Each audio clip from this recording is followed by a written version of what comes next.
The first light of dawn cast a pale wash across the devastation that had once been the proud city of King's Landing. Scorched stone and toppled towers dotted the horizon. Crows circled overhead, wings spread against an overcast sky, their caws filling the hush of the early hours. A slender figure in a dark leather cloak made her way through the wreckage toward the ruined Red Keep, whose great spires had long since crumbled beneath Drogon fire and war. She moved silently, boots treading carefully over the uneven rubble. Her hair was so pale it nearly blended with the light, and her eyes, a pale lilac, flicked from side to side as though searching for the ghosts of battles past. She was Valyria Valerion, a descendant of an ancient line, though no one in the Seven Kingdoms would have suspected it by looking at her. Once, the Valerions had been proud lords of the sea, unwavering allies and kin to House Targaryen. Their blood traced back to old Valyria itself, where dragons soared alongside men who commanded them. Only a handful of such lines had survived the doom, scattered across the corners of the world. Valyria had grown up on Driftmark, hearing the ancient legends in whispers that some hidden enclaves of old Valyria still existed, that perhaps survivors had carved out a life among the smoking ruins. As a child, those stories had filled her with restless curiosity. She had never imagined she would one day see the truth with her own eyes. She paused atop a fractured arch of stone. Here, in the courtyard of the Red Keep, Daenerys Targaryen had once stood in victory after she'd unleashed her dragon's wrath upon the city. And near here, soon after, she had fallen, betrayed by the one she loved. The realm had changed in the aftermath. The Iron Throne was melted slag, the notion of centralized power a battered idea under the new king. Many had died and many more had fled. But something lingered in the air, a sense of longing, a cry for redress that no one had answered. Valyria crouched and ran her fingertips over a patch of blackened stone. The faint, acrid smell of ashes seemed to cling even years later, and the silence of the place struck her as more unsettling than any battlefield. Standing there with a heart full of questions, she imagined the final minutes of Daenerys' reign. The broken king, they called him, had taken the throne afterward. He had tried to heal the wounds inflicted by so many conflicts, yet the scar remained. Perhaps it always would. She had come not to worship Daenerys, nor to condemn her, but to bear witness to what had become of the Targaryen dream. For Valyria had once possessed a dream of her own, an echo of ancient songs that might restore not just a single house, but the lost glories of Valyria itself. And that dream had come to her in a very unexpected form, a living relic of fire and scale, returning from beyond the seas. Drogon had never truly vanished. He'd fled with Daenerys' body, the great wings beating a path eastward. Rumors of his whereabouts had surfaced from time to time, glimpses of a dark shape against the sky near Volantis, reports of burnt fields in the hills around Meereen. None had offered proof. None had seen any other dragons. The lords of Westeros had shrugged it off as myth and occasional curiosity in a land that badly wanted peace. But Drogon was not content to roam forever as a solitary beast in a world that no longer wanted him. He had gone to the one place that still hummed with the power of his ancestors, the smoking remnants of old Valyria. An outcast from a broken lineage, Valyria had gone searching, following half-remembered passages from ancient scrolls left behind by her father. She navigated by references to the Jade Sea, by the lonely coastlines near Valyria's shadow. People whispered of the curse that lay upon that land, tales of men who ventured too close and found only madness or death. The seas around old Valyria were treacherous, haunted by the memory of the cataclysm that had destroyed the empire of the dragons. But that had not deterred her. Something irresistible seemed to beckon in her blood, and she followed it without hesitation. She found him at last, in a place that felt more nightmare than reality. The night sky glowed red from the volcanic fires beneath the land, lava streams cutting jagged rifts through old roadways. Massive pillars of black stone jutted from the ground like broken teeth. The swirling mists were poisonous to some, and the air was thick with acrid smoke. But amid it all, she saw the silhouette of wings so vast they seemed to blot out the stars. Drogon's roar reverberated against the cliffs of basalt. In that moment, Valyria knew she stood upon the threshold of something greater than she could comprehend. She was not alone in that place, for among those ruins she discovered a presence that defied time. His name was Maladros the Flameborn, a man who claimed direct descent from the ancient dragon lords of old Valyria. He was tall, his eyes a deep violet that gleamed with otherworldly light in the half-darkness. His voice carried an accent older than the free cities themselves. He had survived in the remnants of Valyria, hidden among the labyrinth of collapsed towers, forging a bond with dragons that yet clung to life there. For 1,000 years, if his tale was to be believed, small pockets of dragons had bred in the hidden caverns, feeding off what wildlife dared wander too close or each other if hunger became too great. Many had died. Some had lived. They existed beyond the sight of mortal men in an isolated realm where only the truly desperate or the truly mad ventured. Maladros was both desperate for the return of Valyria's greatness and mad enough to believe it still possible. Nylyra learned from him the secrets of binding with dragons, not the Targaryen way of raising eggs in cradles and forging bonds at birth, but the older, darker magic from the age of blood and flame. That magic demanded sacrifice. Of mind, of spirit, of self. Maladros's body bore the scars of his attempts to awaken the slumbering beasts. Yet he had succeeded, for lurking behind the ravaged columns were not just Drogon, but a half-dozen other dragons, each in varying stages of growth. They were ferocious and untamed, living embodiments of the raw power that had once made Valyria the greatest empire in the known world. In time, Nylyra's own blood proved her worthy of bridging the gap. She drew closer to Drogon than anyone since Daenerys Stormborn had last touched his great snout. And beneath that starless sky, she found what she had sought, a purpose. The Dragon Lord Maladros, worn by centuries of solitude, possessed the knowledge of how to awaken dormant eggs, how to beckon the minds of dragons, how to harness the primal fury that made mortal men tremble. But he lacked the vantage point of the outside world. He had been cut off for too long, locked in that place of smoke and ruin. Nylyra offered him a path out, a reason to venture beyond the borders of Valyria's curses. She spoke to him of Daenerys, of the betrayal, of how that last scion of House Targaryen had died in a land she had set out to liberate. Maladros listened with grim fascination. The flicker of torchlight lit the planes of his face, revealing an intensity that bordered on reverence. He seemed to grasp that Daenerys' story was more than the brief reign of a would-be queen. She represented the final hope of reuniting dragons and men in a bond of purpose. Her death was a cosmic injustice, a crime unpunished. Maladros believed that retribution or vengeance would not only honor Daenerys' memory but also herald a second coming of draconic might, one that would surpass the glory of Aegon Targaryen's conquest 300 years prior. And so he made a pact with Nylyra beneath those ash-laden skies. By that pact, they would raise an army of dragons, gather those who still believed in Targaryen restoration, and descend upon the realms of men to reclaim what had been denied the last dragon queen. Weeks turned into months of preparation. Maladros called out across the volcanic plains in Valyrian incantations, summoning the oldest living creatures from their shadowed lairs. Nylyra wrote letters, sealed them with a broken ring that had once belonged to her father.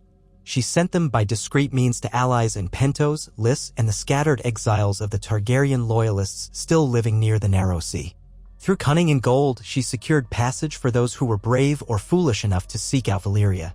Small groups arrived, men and women who claimed distant Targaryen or Valyrian ancestry, as well as sellswords with no lineage but a hunger for coin.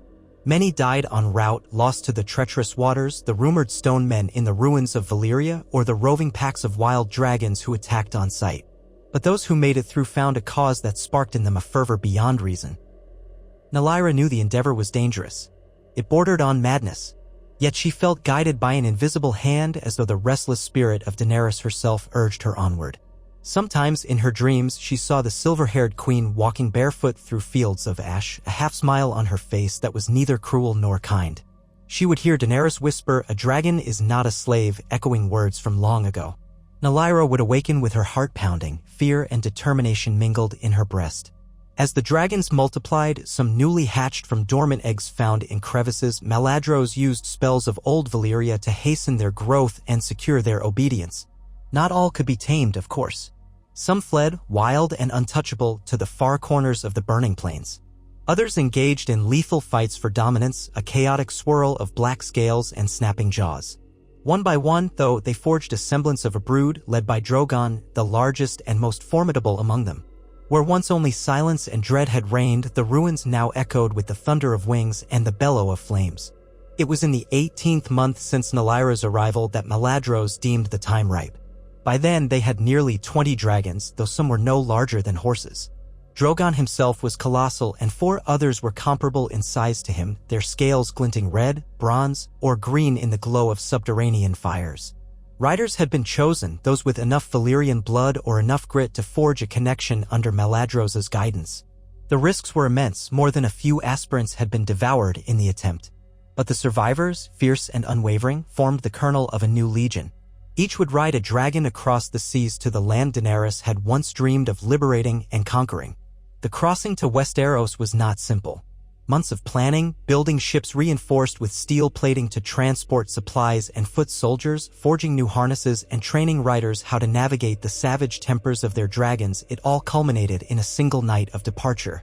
The sea roiled beneath black skies, lightning illuminating the silhouettes of beating wings. The largest dragons took flight, carrying Maladros, Nylyra, and the most skilled of their new order. Other riders followed, some clinging white-knuckled to scaled necks, their cloaks snapping in the gale. In all, the flight of dragons was a fearsome sight that had not been seen in generations.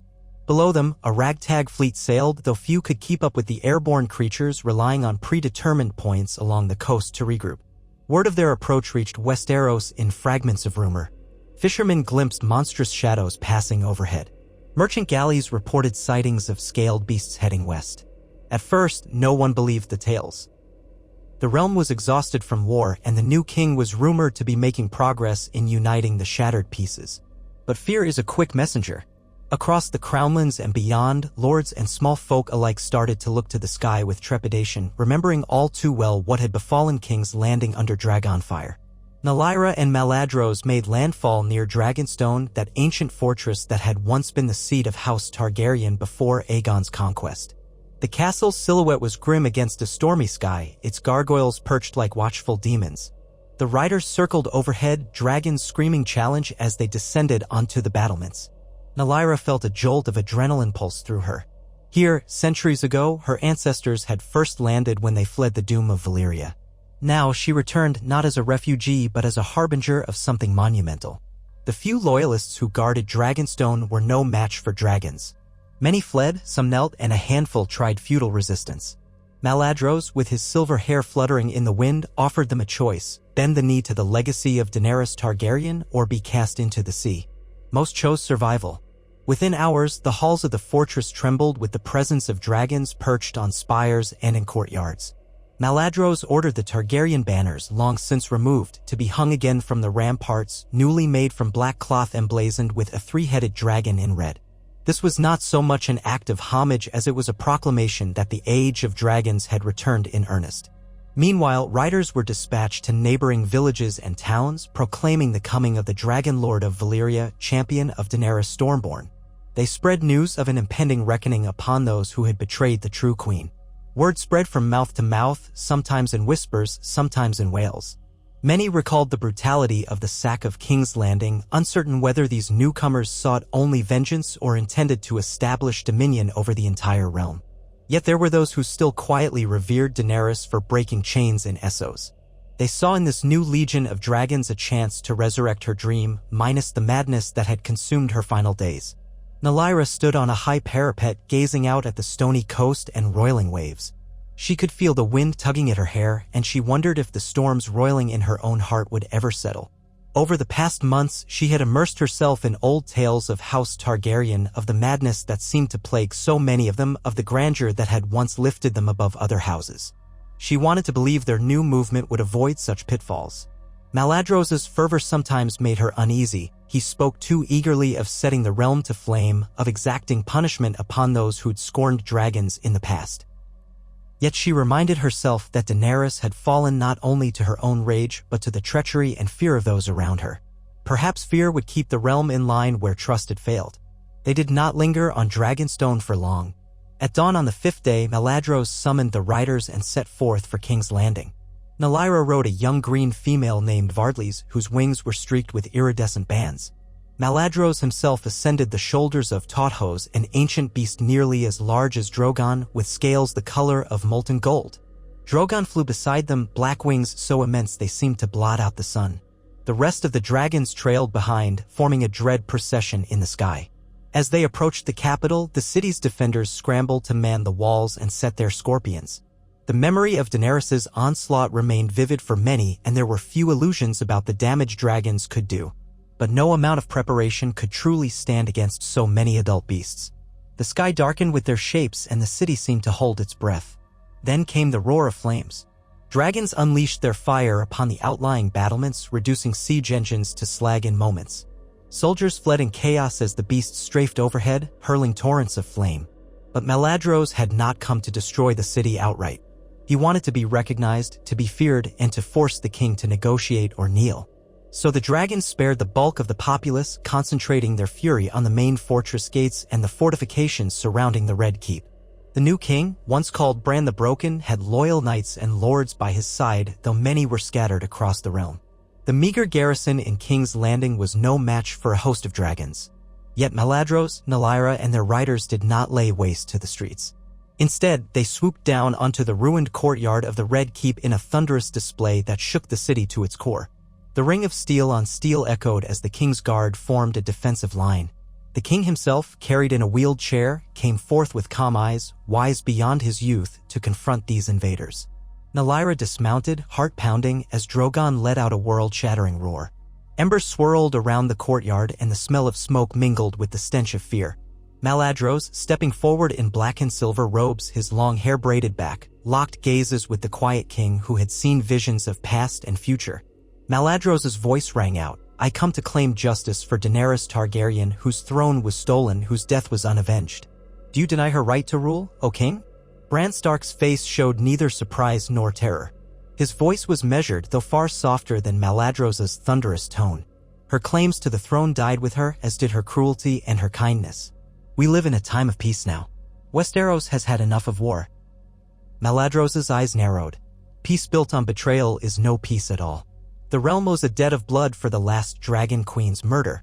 A ripple of tension passed among the assembled knights and the small folk who stood behind them, peering around corners. Some might have felt pangs of guilt or regret for how Daenerys' end had come about. Others thought only of survival. The king's guard tightened their grips on their swords. Drogon hissed, serpentine neck coiling, a hot wind carrying the scent of sulfur. It was then that Nylyra found her voice. She bowed her head slightly toward Bran. "Your Grace," she began, "the realm has never answered for what was done to Daenerys. I do not speak only of her death, but of the dissolution of her vision. She ended the tyranny of Cersei Lannister at great cost. Yet the world only remembers the ashes of King's Landing. Daenerys was undone by betrayal in the end." One of the king's closest advisors, a lord with gray at the temples, stepped forward to protest. "She slaughtered countless innocents in this city. She was undone by her own madness." Nylyra felt anger twist in her gut. She was provoked, hounded, forced into a corner. Are we to believe that none who conspired against her hold any blame for the final tragedy?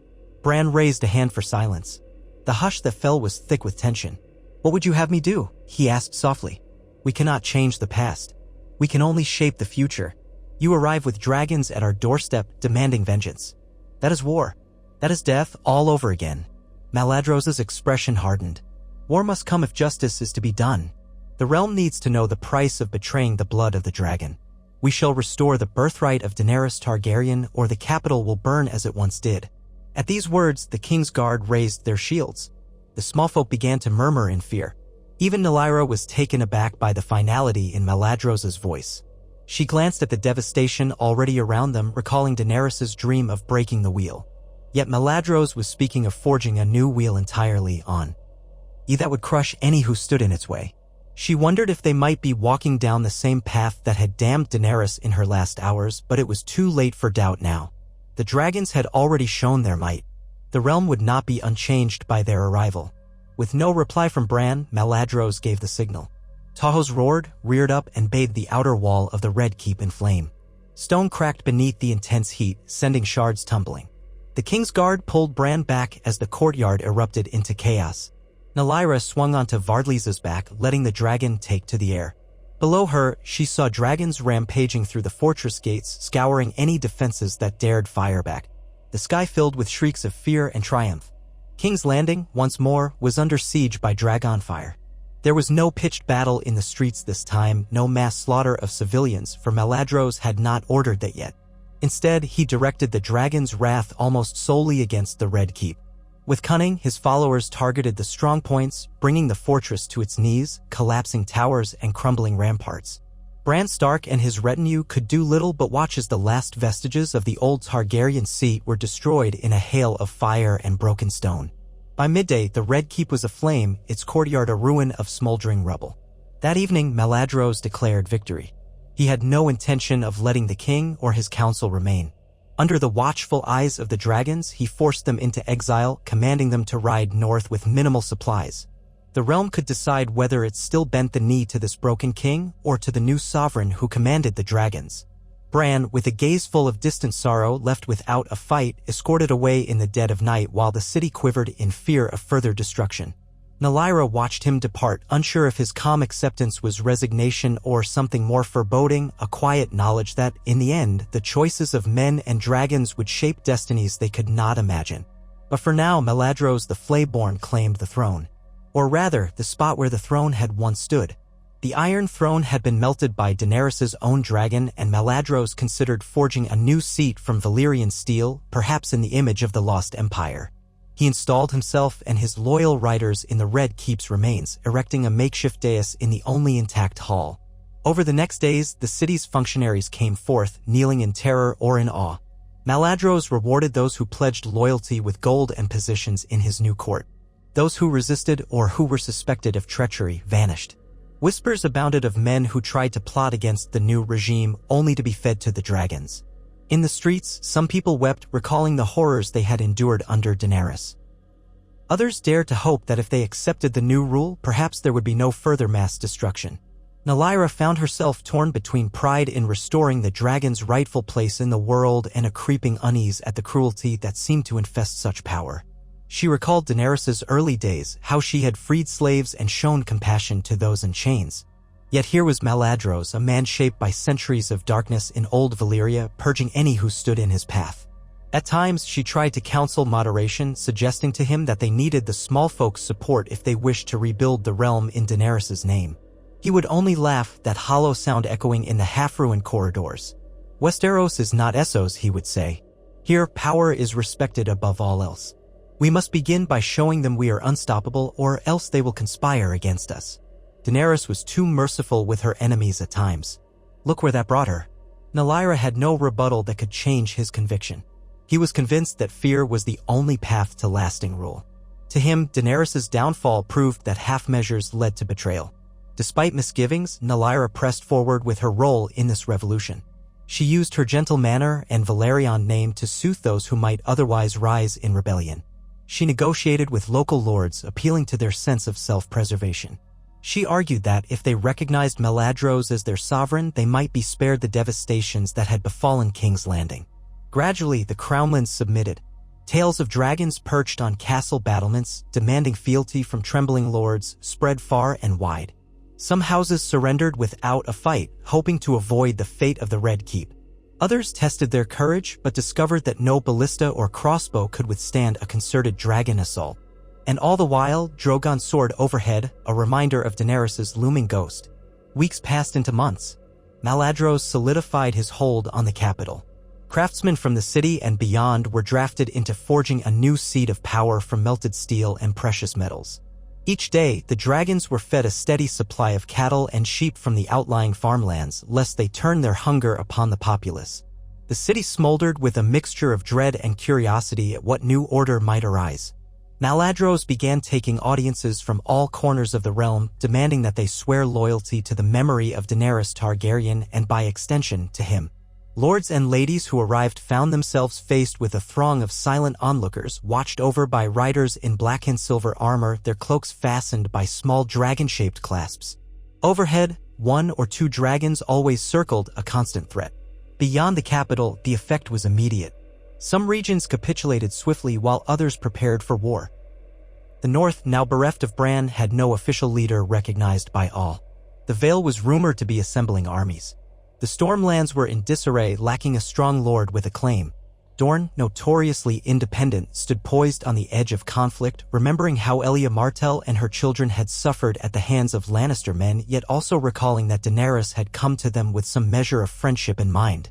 Westeros was fractured, still reeling from the last Great War, and dragons soared above its uncertain political landscape.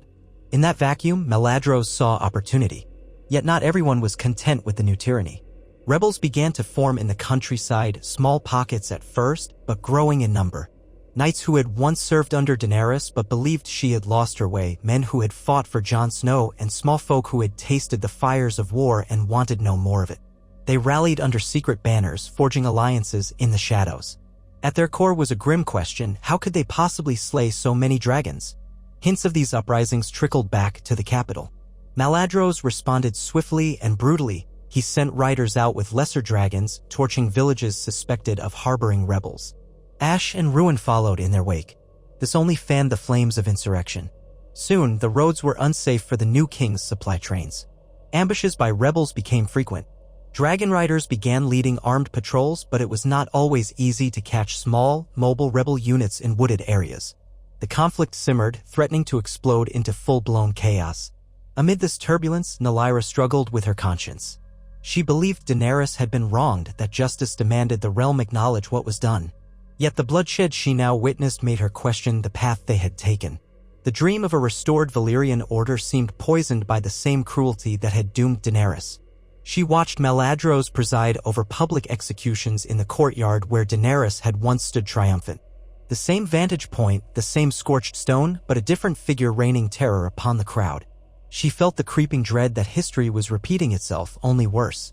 The might of multiple dragons ensured that no one could challenge the new regime easily. One night, unable to sleep, Valyria wandered the labyrinthine corridors of the Red Keep. Much was still in ruin, but certain portions had been repaired for temporary lodging. She passed the remains of the throne room where molten iron had once formed a hideous, twisted shape after Drogon's rampage.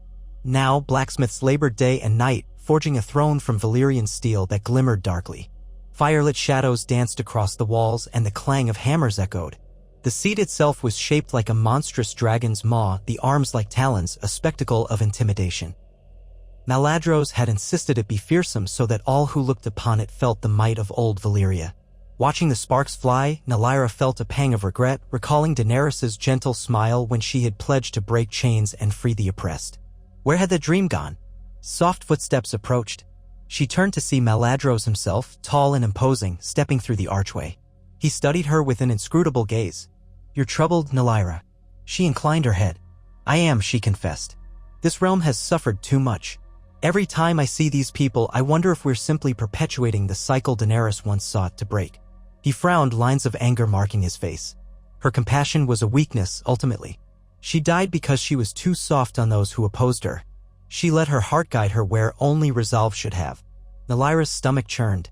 She also won the devotion of many through that compassion. That was her strength, not her weakness. Maladros crossed the dimly lit hall in a few strides. She could smell the faint scent of burnt incense clinging to his robes. "We live in a hard world," he said quietly. "Those who do not seize power with both hands will have it torn away. I will not fail as she did." "She did not fail," Valyria said, surprising herself with the heat in her tone. "She was murdered, and that murder was abetted by those who claimed to be her allies. And you think we can avoid the same fate by showing mercy?" He lifted a torch, illuminating his face in flickering light. "I have slumbered in the ashes of Valyria for centuries, waiting for the time to reclaim what was lost. When Daenerys rose in the east, I felt the call, but I could not reach her in time. We will honor her by ensuring that no one ever dares strike a dragon from behind. Not again." She had no words to bridge the gulf between them. He turned and left her there, the new throne glinting like a hungry predator. In that moment, she resolved to do what she could to temper the violence. If Maladros represented the old ways of Valyria in all their unforgiving splendor, perhaps she could inject some measure of the idealism that had once guided Daenerys. It was a faint hope, but she clung to it. Over the next weeks, Valyria devoted herself to small acts that might spare innocent lives. She used her position as a favored rider to negotiate surrender terms with rebellious villages, offering them safe passage if they laid down their arms. She sought out the remnants of Daenerys' old supporters, urging them that a bloodbath was not the only solution. Some listened. Others found her message hollow, pointing to the daily atrocities committed by Maladros' riders. Still, she persevered, telling herself that one small kindness was better than none. But events spiraled. The Vale mustered an army under the leadership of the young Lord Aaron, who had recovered from his childhood frailty enough to march at the head of knights who carried the sigil of the Falcon and Moon. In the Riverlands, a lord determined to defend his people refused to pay tribute to the new regime. Dragon riders were sent to punish them, and entire villages were put to the torch. Stark bannermen in the north declared their loyalty to Bran Stark, vowing to reclaim the south from the foreign tyrant. Rumors that Sansa Stark was rallying forces in secret circulated like wildfire. War loomed on every horizon. Maladros seemed unfazed, confident that dragons would crush any resistance. He declared himself Emperor of the Reborn Valyria, a title that unsettled even his closest allies. The new throne was placed in the partially rebuilt throne room, and he took his seat with a triumphant sneer. The black and silver banners of his order hung like funeral drapes. One by one, the lords of the Crownlands knelt before him, bound by fear. But the rest of Westeros was not so easily cowed. In a surprising move, the combined fleets of the Iron Islands and the remaining loyalists to House Baratheon attacked the new regime's ships off the coast near Maiden Pool. Though the dragons could retaliate from above, a storm and cunning tactics allowed the enemy to sink half of Maladros's fleet. Supplies were cut off. The city began to starve as farmland had been ravaged by the constant flux of soldiers and dragons. Shortages led to unrest and riots began erupting in the streets. Even the fear of dragonfire couldn't quell people's need to eat. Valyria was alarmed by the rising tension. The movement that had started as an attempt to avenge Daenerys now threatened to tear the kingdom apart even more violently than before. A heavy gloom settled over her. Each day, Maladros issued brutal commands to keep order. She felt like a lone voice calling for restraint in a maelstrom of fury. Often, she remembered Daenerys's last flight over King's Landing, how it had ended in tragedy. Perhaps the illusions of a gentle conquest by dragons were just that, illusions. Dragons were fire and blood, and those who commanded them would shape the world likewise. Late one evening, she found herself in the Great Hall, the new Valyrian throne looming like a monument to dread. Flames and brass braziers flickered, illuminating the polished black steel. Maladros sat upon it, Tahos dozing outside on the courtyard walls. In one hand, he held a goblet of wine. His other hand rested on the throne's arm, tracing the intricate metalwork as though communing with it. Outside, thunder rumbled, heralding an oncoming storm. "You look as though the weight of the world is upon your shoulders," Maladros observed. There was a slight slur in his voice. He had drunk more than usual. Valyria stood before him. "It feels as though everything is on the brink of collapse. You have half the realm in open rebellion. The people in the city are hungry, and you talk of forging an empire while the land bleeds." He gave her a wry smirk. "They will bend the knee or they will burn. This realm will learn to fear dragons again. And once that fear is absolute, order will follow." "Is that really what you want?" she asked, voice trembling with pent-up frustration. "Fear?" Daenerys wanted to change the world for the better. She lost herself in the end, yes, but she tried to lift people up first. "We have become something else, something monstrous." "Monstrous?" He laughed, an echoing sound in the cavernous hall.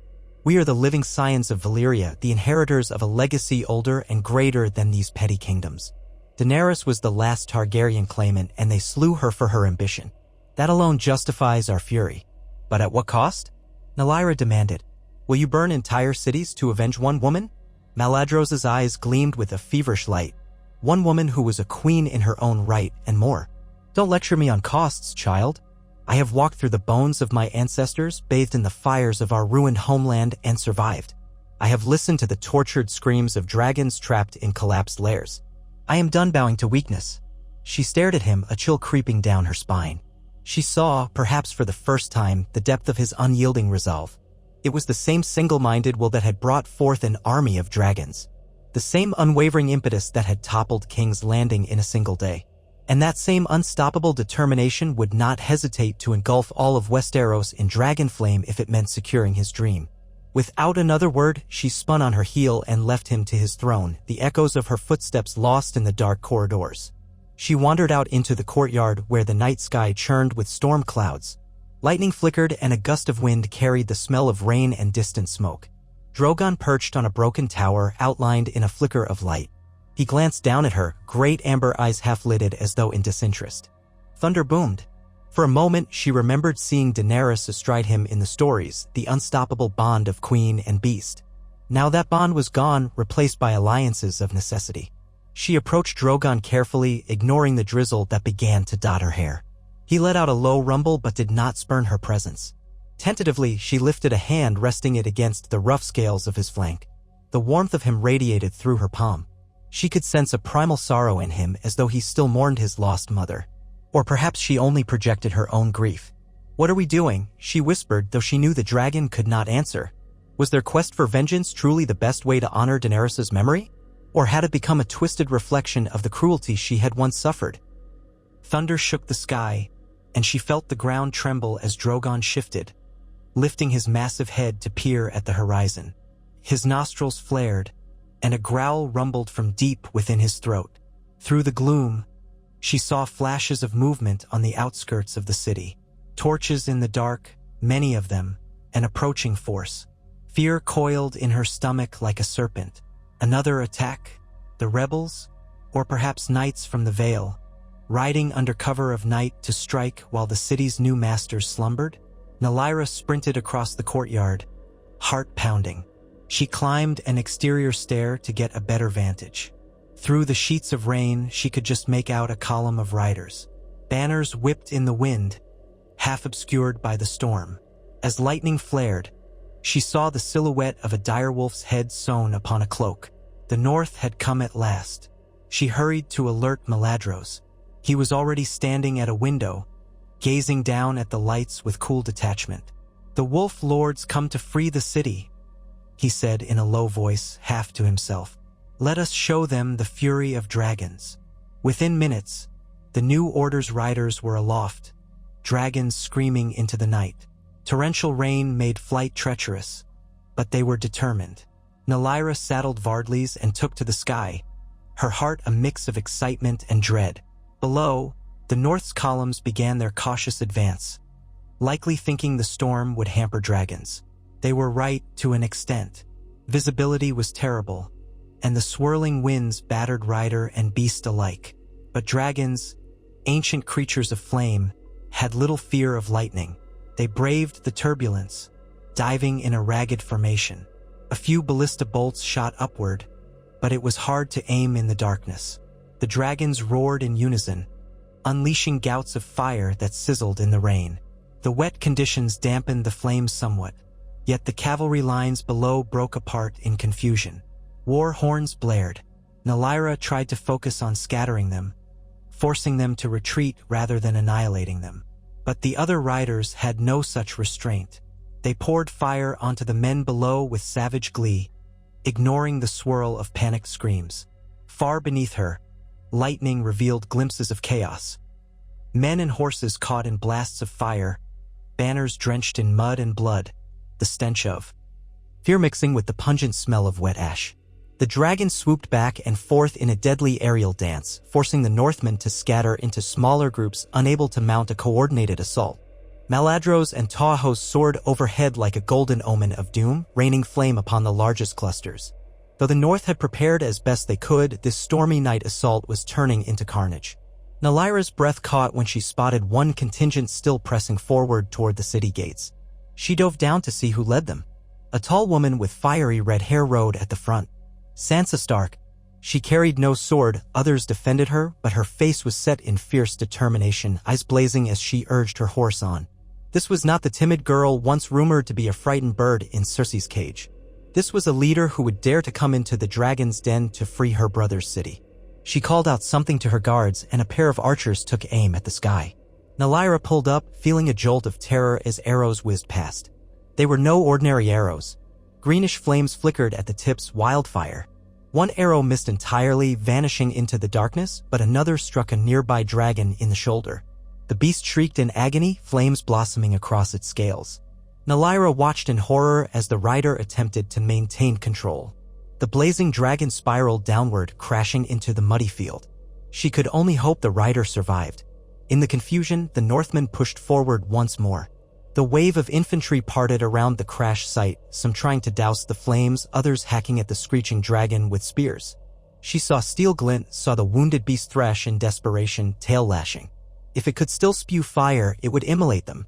But the wildfire had spread across its body, making it flail blindly. A surge of rage spurred Nalaira to descend on Vardlys. She unleashed a narrow stream of dragon fire around the perimeter, forcing the men to back away. Then she landed, dropping from Vardlys' back into the mud. Smoke and rain stung her eyes. The wounded dragon lay in the mud, still twitching. Its scales were cracked from the wildfire's heat, and it was obviously near death. The rider was pinned beneath a wing, unmoving. Nalaira dared not approach too close to the thrashing limbs. At the edge of her vision, she saw the Northmen regroup, raising shields. They recognized the advantage. One rider on foot was vulnerable even with a dragon overhead. Sansa Stark's voice cut through the night. "Yield. Do not make us kill another dragon. We do not want your blood. We want to free the realm from tyranny." Nalyra wiped rainwater from her eyes. She looked at Vardlys, who hissed, ready to defend her. She thought of the countless men already burning on the field of the raging cruelty Maladros had unleashed. Could it be that the North sought to spare them even now? Another swirl of lightning showed the outlines of spears glinting in Sansa's vanguard. The men behind her braced, half expecting an attack from above. Nalyra glanced up and saw the shapes of more dragons, circling in the gloom, uncertain where best to strike in the chaos. She yelled back, "Retreat and you will be spared." Even though she was not certain that was true, she could hardly speak on Maladros's behalf. But something within her compelled her to try to prevent more slaughter. Sansa shook her head defiantly. "I will not retreat while my brother is exiled and my people starve under a tyrant. How many times must we kneel to Dragonfire? No more." A bolt of lightning illuminated her face, and Nalyra saw the unwavering resolve in her eyes. Sansa Stark would rather die here in the mud than submit again. And if Nalyra insisted on more violence, she would find it, but at a terrible cost to all. Another voice boomed from the darkness, a voice that made Nalyra's blood freeze.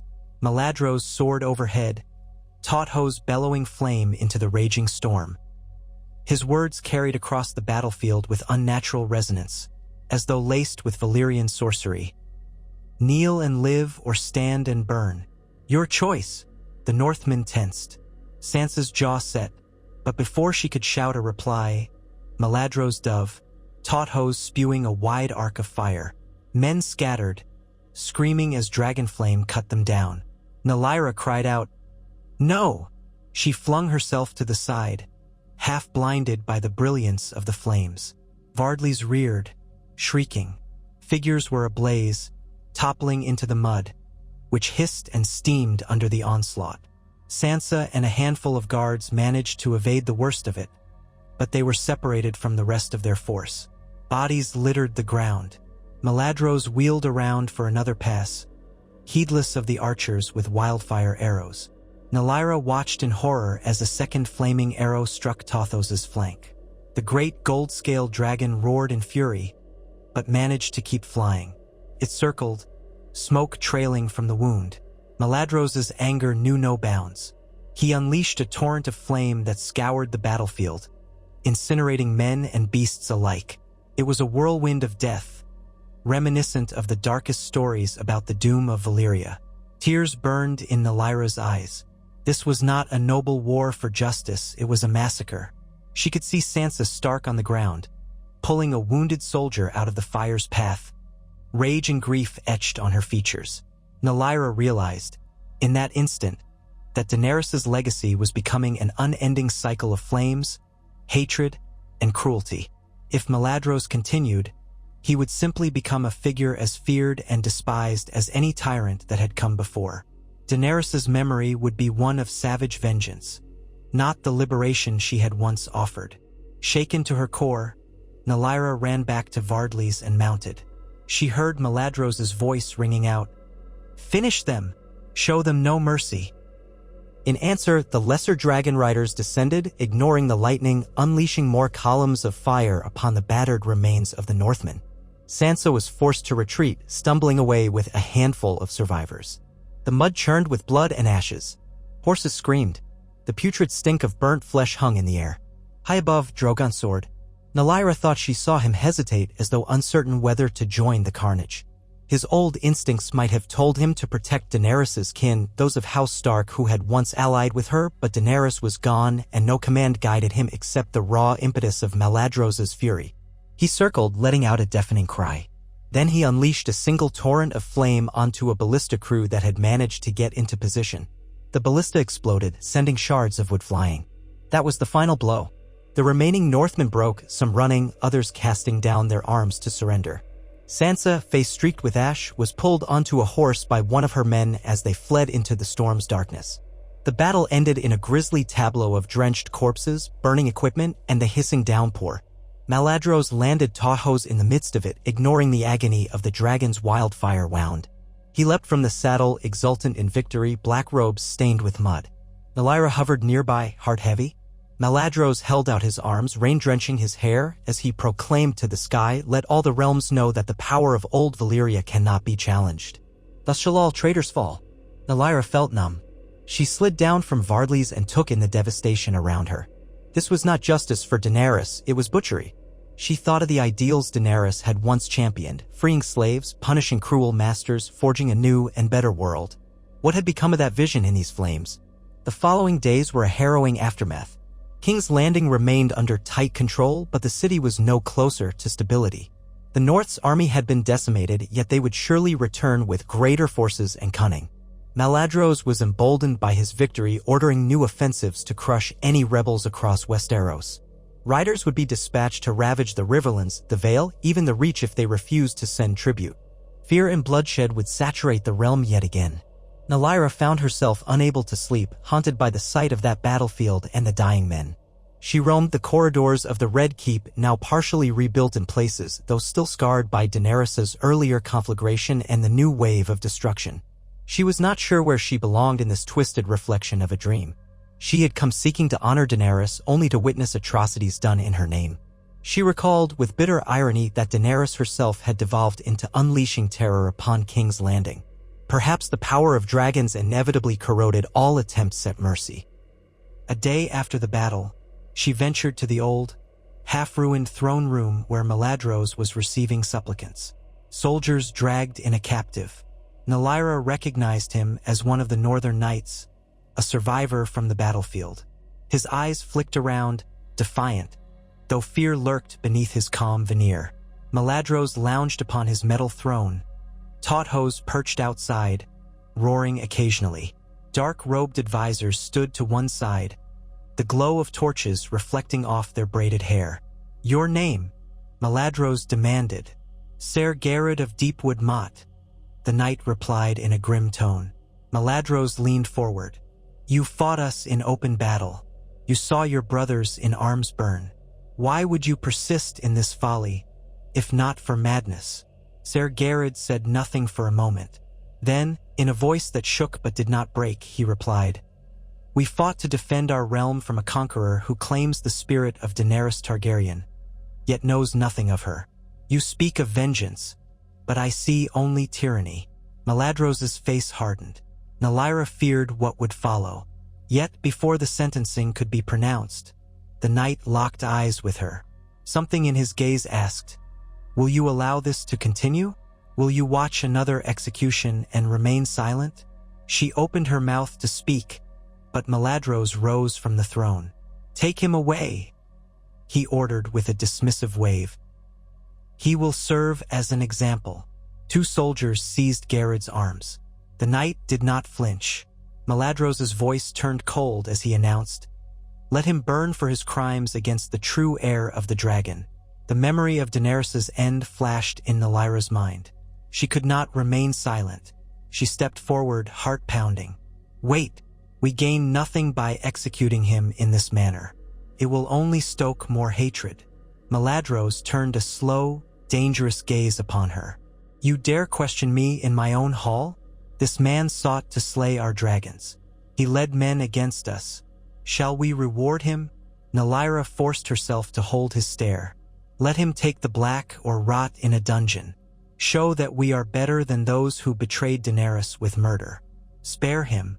The hall fell silent. Advisors glanced at each other. Maladros' nostrils flared, and for an instant, Nalyra feared he would sentence her to death as well. But then he tilted his head, a faint smile twisting his lips. "You speak of mercy? Then let us see what the realm thinks of mercy." He turned to the knight. "She has spared your life. I shall honor her request." Hope flickered in the knight's eyes. Then Maladros added, "You will serve as proof of our benevolence, by cleaning the dragon pens and stables. If you escape or defy us, you will be fed to the hatchlings." He grinned at Nalyra. "Is that merciful enough for you?" Though harsh, it was a reprieve from a fiery death. Nalyra bowed her head, at least relieved that the man would live another day. Maladros dismissed them with a wave. The guards dragged Garrod away, doubtless to the worst menial labor imaginable. He might not survive long, but for now he was spared. It was a small step, but it was something. In the days that followed, Maladros mocked her concern, but he did not stop her from intervening in certain cases, possibly because he saw some strategic value in showing glimpses of mercy. Some lords in the outer regions of Westeros might interpret it as a chance to surrender peacefully rather than fight to the death. Yet the overarching tyranny did not abate. The dragons still terrorized any region suspected of rebellion. Fear was Maladros' chosen currency, and he spent it lavishly. All the while, Nylira sensed that the situation was unsustainable. The rest of Westeros would not bow forever, not after the years of war they had already endured. They might fear dragons, but she had seen men concoct cunning ways to kill them, even wildfire arrows. If a united coalition rose, it could pose a real threat. And if Maladros' hold was threatened, he would no doubt unleash devastation on a scale unseen since the Doom itself. One evening, she stood atop the highest intact tower of the Red Keep, gazing out at the city. The night sky was faintly lit by the quarter moon, revealing the jagged lines of collapsed roofs and shattered walls. Repairs had been underway, but progress was slow and disorganized. The city stank of despair and overcrowding. Refugees from outlying areas flocked here for uncertain protection, only to find hunger and fear within the gates. Sometimes she thought she caught glimpses of suspicious figures moving among the shadows, possible assassins or perhaps spies for the rebels. It was only a matter of time before someone tried to strike at Maladros or at the dragons themselves. A flutter of wings startled her. She turned to see Drogon alight on a parapet, his massive weight cracking the stone. Despite everything, she felt awe at the sheer magnitude of him. His black scales melded with the darkness, save for the faint red undertones that shimmered in the moonlight. She thought of how he'd once curled protectively around Daenerys, his mother. Did he still remember the way she sang to him in the Dothraki Sea? Or the day they soared over Astapor, freeing slaves? She ventured closer, heart-thumping. Drogon lowered his great head, watching her intently. She reached out with trembling hands, and he let her rest a palm on his snout. The heat radiating from him was comforting in the chill night wind. She closed her eyes, letting the memory of Daenerys wash over her. In that moment, she felt the tragedy of it all, that Daenerys, with such grand dreams, had been cut down before she could truly see them realized. Nylira also felt the burden of the path they now walked, a path drenched in blood. She whispered, "Is this what she would have wanted, Drogon? Would she want us to burn this realm to avenge her? Or would she have recognized her mistakes and tried a different way?" The dragon made no reply except a low rumble that vibrated her bones. She pressed her forehead against his scales, tears slipping down her cheeks. In the hush of that moonlit tower, she felt the fragility of all they had built. Dragons were unstoppable in battle, yet what kind of world would remain if they burned everything to the ground? A sudden voice intruded upon her thoughts. "Do you mourn her still?" She turned to see Maladros stepping onto the tower parapet. His hair was loose around his shoulders, the silver stark against the darkness. She realized she had let her guard down. She should have heard him approach. He regarded her with an expression she could not decipher, some mix of curiosity and possessive pride. Nylira brushed tears away, stepping back from Drogon. "How could I not mourn her?" she said softly. "Her life ended in betrayal and heartbreak. And now her name is an excuse for new horrors." "Not an excuse," Maladros replied, voice quiet but firm. "A cause. A banner for the power that was stolen from her. Which we claim to restore by drowning the land in blood," she retorted. She stared at him, wanting to see some flicker of doubt. If Daenerys were here, would she truly want this? He narrowed his eyes. "She is not here. Her death demands a reckoning. If we must soak the land in fire to ensure no one ever forgets her, so be it." Nylira's throat tightened. She realized that she and Maladros stood at an impasse. She had yearned to see dragons returned, to witness a renaissance of Valyrian might that might redeem Daenerys' legacy. But Maladros' dream was fueled by vengeance, untempered by compassion. If he continued unchecked, the Seven Kingdoms would be turned into a charnel house. And perhaps the rest of the known world after that. Drogon shifted restlessly, picking up on the tension. Maladros glanced at the dragon and then at Nylira, a faint sneer curling his lips. "You have grown attached to him. Be careful that your sentimentality does not blind you. Drogon is a living symbol of Daenerys' will. But even symbols can be replaced." "By what?" she challenged. "Your new brood of war beasts? Is that the only future you see? 1,000 dragons turning the world to cinder?" He laughed quietly. 1,000 dragons, yes, perhaps. It would be magnificent, would it not? She stared at him, horrified. In that moment, she knew he was too far gone, lost to a grand vision of conquest. Her mind raced. She thought of the alliances being formed out of desperation: Sansa Stark, the North, the Knights of the Vale. Did they have any chance against so many dragons, especially with Meladros's dark sorcery behind them? A swirl of wind caught her cloak. She tightened it around her shoulders, turning away from Meladros. The city below sprawled like a wounded beast. She knew that soon, very soon, a final confrontation was coming. And when it did, the bloodshed would eclipse anything Westeros had witnessed before. She felt Meladros step closer, his breath warm against her ear. "Do not lose heart, Valyria. The day will come when all this chaos resolves into a new order, our order. Then the world will thank us for forging strength out of weakness." She kept her eyes fixed on the horizon, where the faintest glow from distant fires painted the clouds red. Somewhere out there, those who still resisted the tyranny must be preparing. And in her heart, she wondered if she might one day help them. For she could not stand by and watch the realm burn for vengeance's sake. But her own bond to the dragons and to Meladros complicated everything. The path ahead was uncertain, fraught with treachery and death. One truth alone was clear. The spirit of Daenerys Stormborn had stirred something in the bones of old Valyria, and the Seven Kingdoms would never be the same. Fire and blood were loose upon the land once more, and no mortal hand could easily quell the dragon's wrath.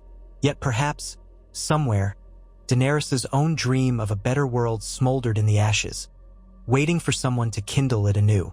Valyria closed her eyes and clung to that slender hope, praying it might guide her through the coming storm of wings and flame. Valyria stood in the dark corridor after leaving Drogon on the tower, her heart heavy with a tumult of emotions. The torches along the walls flickered in the wind that seeped through cracks in the ancient masonry. Beneath her boots, puddles from the recent storm glistened, reflecting the weak orange glow of the flames. Her encounter with Meladros still clung to her nerves, souring her thoughts and stirring an ache in her chest that refused to fade. She had known they disagreed. She had known from the start that vengeance was the backbone of his crusade, but never had she felt the chasm between them more clearly than upon that windswept tower. He spoke of forging 1,000 dragons to chastise the realms, as though incinerating whole populations was merely the forging of a new order. She did not return to her chamber. Instead, she wandered deeper into the Red Keep's labyrinth. The fortress was half a ruin, with entire corridors still choked by fallen stones or scorched timber left from Daenerys' assault and the more recent siege. Workmen and forced laborers toiled by day, clearing rubble, trying to make the place livable for their new masters. By night, most areas stood deserted. Her footfalls echoed, lonely and uncertain. From time to time she glimpsed shadows of armed guards or heard voices around a corner, but she avoided contact. She did not wish to speak to anyone, least of all Meladros's lieutenants, who stoked the flames of brutality in his ear. Eventually, she found a deserted solar with a domed ceiling open to the sky. Rainwater from the earlier storm had streamed down the walls, leaving dark rivulets that glimmered in the faint torchlight. She sat on a stone bench, tucking her legs beneath her cloak. Above, the moon had slipped behind a swarm of clouds, revealing only occasional glimmers of silver. She told herself she might find solace here, alone with her thoughts. Yet the silence proved anything but comforting. In it, her mind conjured images of the battlefield outside King's Landing. The fires flickering in the darkness, the screams of men and horses, the desperate bravery she had glimpsed in Sansa Stark. The memory of Ser Garrett about to be executed before her intervention. And then, beyond that, the recollection of Daenerys Stormborn's final day, as Valyria had read it in accounts or gleaned from whispered stories. The Targaryen queen had believed she was a liberator. She had conquered much of Essos and freed thousands from bondage. And yet, in the end, she had chosen to punish King's Landing for the betrayal she perceived, unleashing the same agony she had once promised to end forever. Valyria pressed her palms to her eyes as if the gesture might banish the swirl of conflicting truths. If only Daenerys had lived long enough to see a gentler path. Had the realm's treachery truly forced her hand, or had the seeds of madness lurked in her from the start? That question haunted many. For Valyria, the question was moot now. Daenerys was gone, and in her name, Meladros was doing far worse, with more dragons at his beck and call. She heard footsteps scuff on the stones, snapping her from her reverie. She stood swiftly, cloak swaying around her ankles, hand drifting toward the dagger at her belt. A figure stood at the threshold of the solar, had bowed to show no threat.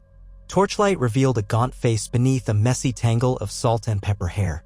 It was one of the learned men who had arrived with Maladros from Valyria, Markello, if she recalled correctly. He claimed to be half Valentine, half Valyrian, though Nalyra knew little else. He carried a bundle of parchments beneath one arm. "Forgive me," Markello said quietly, dipping his head in respect. "I was told you might be here. I come with news. Lord Maladros has asked that you attend him in the Hall of the Dragons at dawn." She tensed at once. "What does he want?" Markello hesitated, glancing at her with something like wariness. "I know little except that he plans a campaign southward soon. Perhaps he wishes your counsel on how best to deploy the dragons. You have proven yourself skilled at negotiations and pacifications." Nalyra let out a slow breath, trying to steady her heart. "Did he say anything else?" "He asked me to ensure you do not forget," Markello replied. He gave a wan attempt at a smile. "I am only a messenger. Forgive me if I intrude." She studied him, noting the hollow look in his eyes, the haunted lines around them that so many now wore. "Is there something else on your mind?" she asked. He started, as if surprised by her concern. "Only the city cannot bear another wave of destruction. I go among the scribes, the healers, the tanners. The people live in abject terror. And some of us fear that King's Landing will erupt in violence at any moment or starve or both." He winced. "I had thought returning dragons to the world might be a wondrous thing. I never imagined this." Nalyra felt a painful kinship with him. "Neither did I," she murmured. For a moment, the two regarded one another in the gloom. Then Markello bowed again. "I will leave you. Good night, my lady." He departed, footsteps echoing down the corridor. Nalyra stared after him, her breath shallow. She felt trapped within Maladros's grand machinery of conquest. For better or worse, she had helped bring it about. She had sought out Drogon, she had awakened dormant dragons with Maladros's knowledge, and she had given counsel that smoothed their takeover. To turn against him was to risk being branded a traitor, fed to the beasts she had once revered. And yet, to remain at his side meant endorsing his cruelty, even becoming complicit in it. At last, she could no longer stand the cramped hush of the solar. She slipped back into the corridor, made her way to her chamber, and braced herself for a sleepless night. She forced herself to rest, if only to gather what strength she could for the dawn. She had a feeling that whatever Maladros wanted from her, it would drag her deeper into the quicksand of this war. When dawn broke, pale and cool, she rose and dressed in leathers and a cloak that marked her as one of the dragon riders. The city below seemed subdued, streets half empty at this early hour, smoke rising from 1,000 hearth fires. She tried not to think about how many of those hearths had nothing left to burn but scraps. Hunger gnawed at every district now, the ships bringing grain from Essos no longer dared land since the sea lanes had grown dangerous with rebel raids and the Iron Islanders' unpredictability. She found herself wondering, how long until the city rose up in desperate revolt? And if it did, how many dragons would Maladros unleash on them? She swallowed her dread and made her way to the Hall of the Dragons, a grand name for the partially reconstructed throne room. The scaffolding that had been erected to repair the walls gave the place a skeletal, half-finished look. Torches flickered along newly hewn columns, and in the center of the space stood the new throne. Its black Valyrian steel rose in twisting shapes reminiscent of a dragon's claws. Maladros sat there, chin propped on one hand, his expression masked by the gloom. Light from a tall window fell across him in a stripe of pale gray. He was not alone. A few of his closest advisors, grim-faced men from the ruins of Valyria or opportunists who had flocked to the winning side, stood at attention. The surviving loyalists from the city, men who had replaced the old council, hovered anxiously. And at the foot of the throne waited several riders in matching black cloaks, each bearing the three-headed dragon sigil Maladros had adopted. Their presence, so early in the morning, was ominous. Nalyra approached and gave a slight bow. Maladros inclined his head, then waved for silence among those assembled. "You have come," he said, voice echoing. "Good. We have much to discuss." His gaze flicked to the watchers. "Leave us, all but the riders and Lady Nalyra."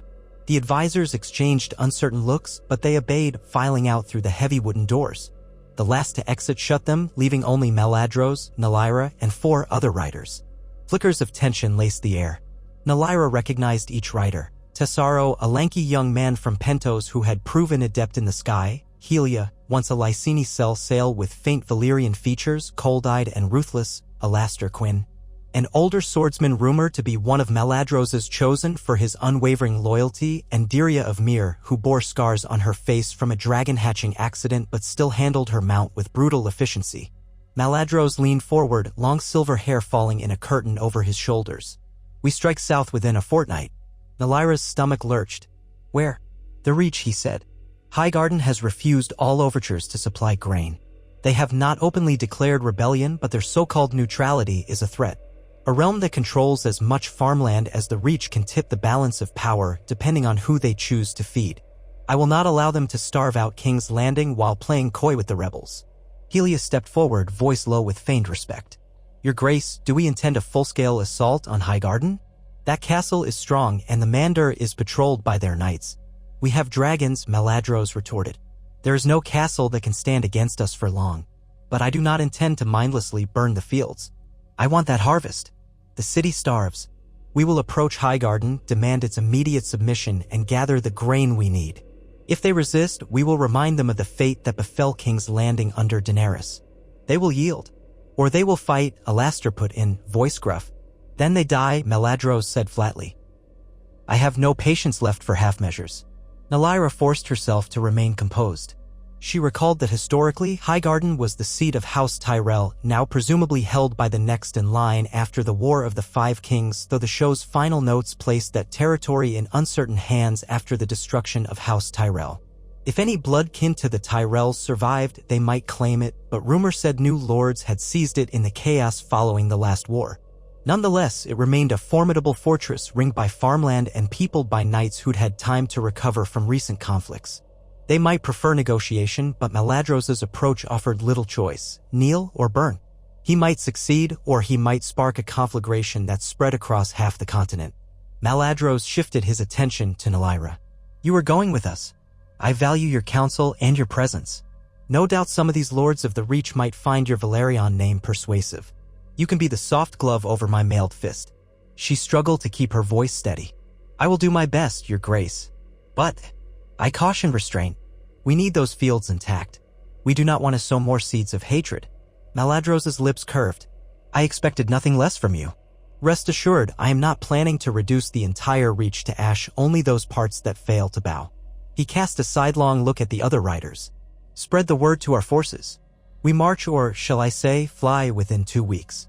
Each of you will command a wing of dragons, ensuring that no local garrisons rise behind our backs. Any lord who refuses tribute will see his holdings incinerated. The same for any peasants who dare take up arms. King's Landing must be fed. The riders nodded in unison, some with more enthusiasm than others. Nylyra caught a flicker of doubt in Tessaro's eyes, but it vanished swiftly as he dipped his head. Maladros's presence crushed dissent as surely as a boulder crushing a flower. He waved a hand to dismiss them, and they began to leave. Just as Nylyra turned, he spoke again. One moment, Nylyra. A final matter. She paused, heart-clenching, and turned back. The other riders exited, leaving her alone with him in the cavernous half-finished hall. Maladros rose from the dark throne, descending the few steps to stand before her. He was taller, his posture impeccably straight, the swirling patterns on his blackened silver cloak catching the torchlight. His violet eyes studied her in an intensity that made her stomach flutter with both fear and an inexplicable fascination. I know you are uneasy about some of my methods, he said, voice soft as if in confidence. You think me cruel, perhaps even mad. I see it in your face. She braced herself, not wanting to lie outright. I fear the realm is on a knife's edge. We cannot keep slaying people indefinitely. I understand your caution, he said, inclining his head. But remember, we do not do this merely to kill. We do it to ensure that Daenerys' memory is not snuffed out by traitors and usurpers. Power alone will see that memory endure. Compassion did not save her, after all. Mercy earned her a dagger in the heart. His voice grew colder at that last phrase. So, yes, we rule by fear. In time, that fear will give way to acceptance. Then acceptance will become worship. When the realm is secure and the last pockets of rebellion are gone, we can speak of gentler measures. But not yet. She swallowed, uncertain whether to challenge him. Her pulse hammered in her veins. I hope we find that day soon, she said at last. A faint smile curved his lips. We will. Then he lifted a ring from his cloak pocket, a slender band shaped like a serpent devouring its own tail, wrought from some dark metal. Before we leave, I wish you to have this. A token of your status. Wear it so the lords of the Reach understand you speak with my authority. She hesitated, glancing at the ring. Something about it seemed off. A subtle glimmer that was not quite natural. Old Valyrian craftsmanship, perhaps even inscribed with spells. Yet refusing a gift from Maladros would be unwise. She extended her hand and he slid the ring onto her finger. The metal felt strangely warm, as though it pulsed with a hidden energy. Use it well, he said softly, stepping back. Go now. We have preparations to make. She bowed and left, trying to ignore the weight of the ring. Somehow its warmth felt stifling. Yet she forced her expression to remain calm. This was no time for open dissent. She needed to move with caution to figure out if there was any path left toward sanity without incurring Maladrosa's lethal wrath. In the days that followed, the city buzzed with rumors of the planned campaign. Crates of supplies were strapped to the backs of scrawny mules, placed on ships, or loaded onto wagons that would follow the main force by land.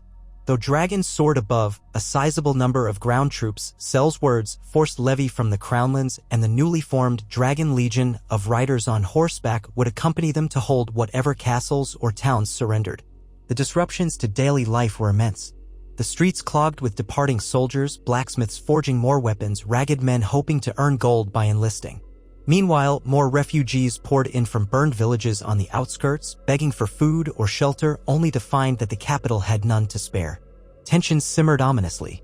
Valyria spent most of her time in logistical meetings, ensuring that dragons would not starve for want of livestock on the march.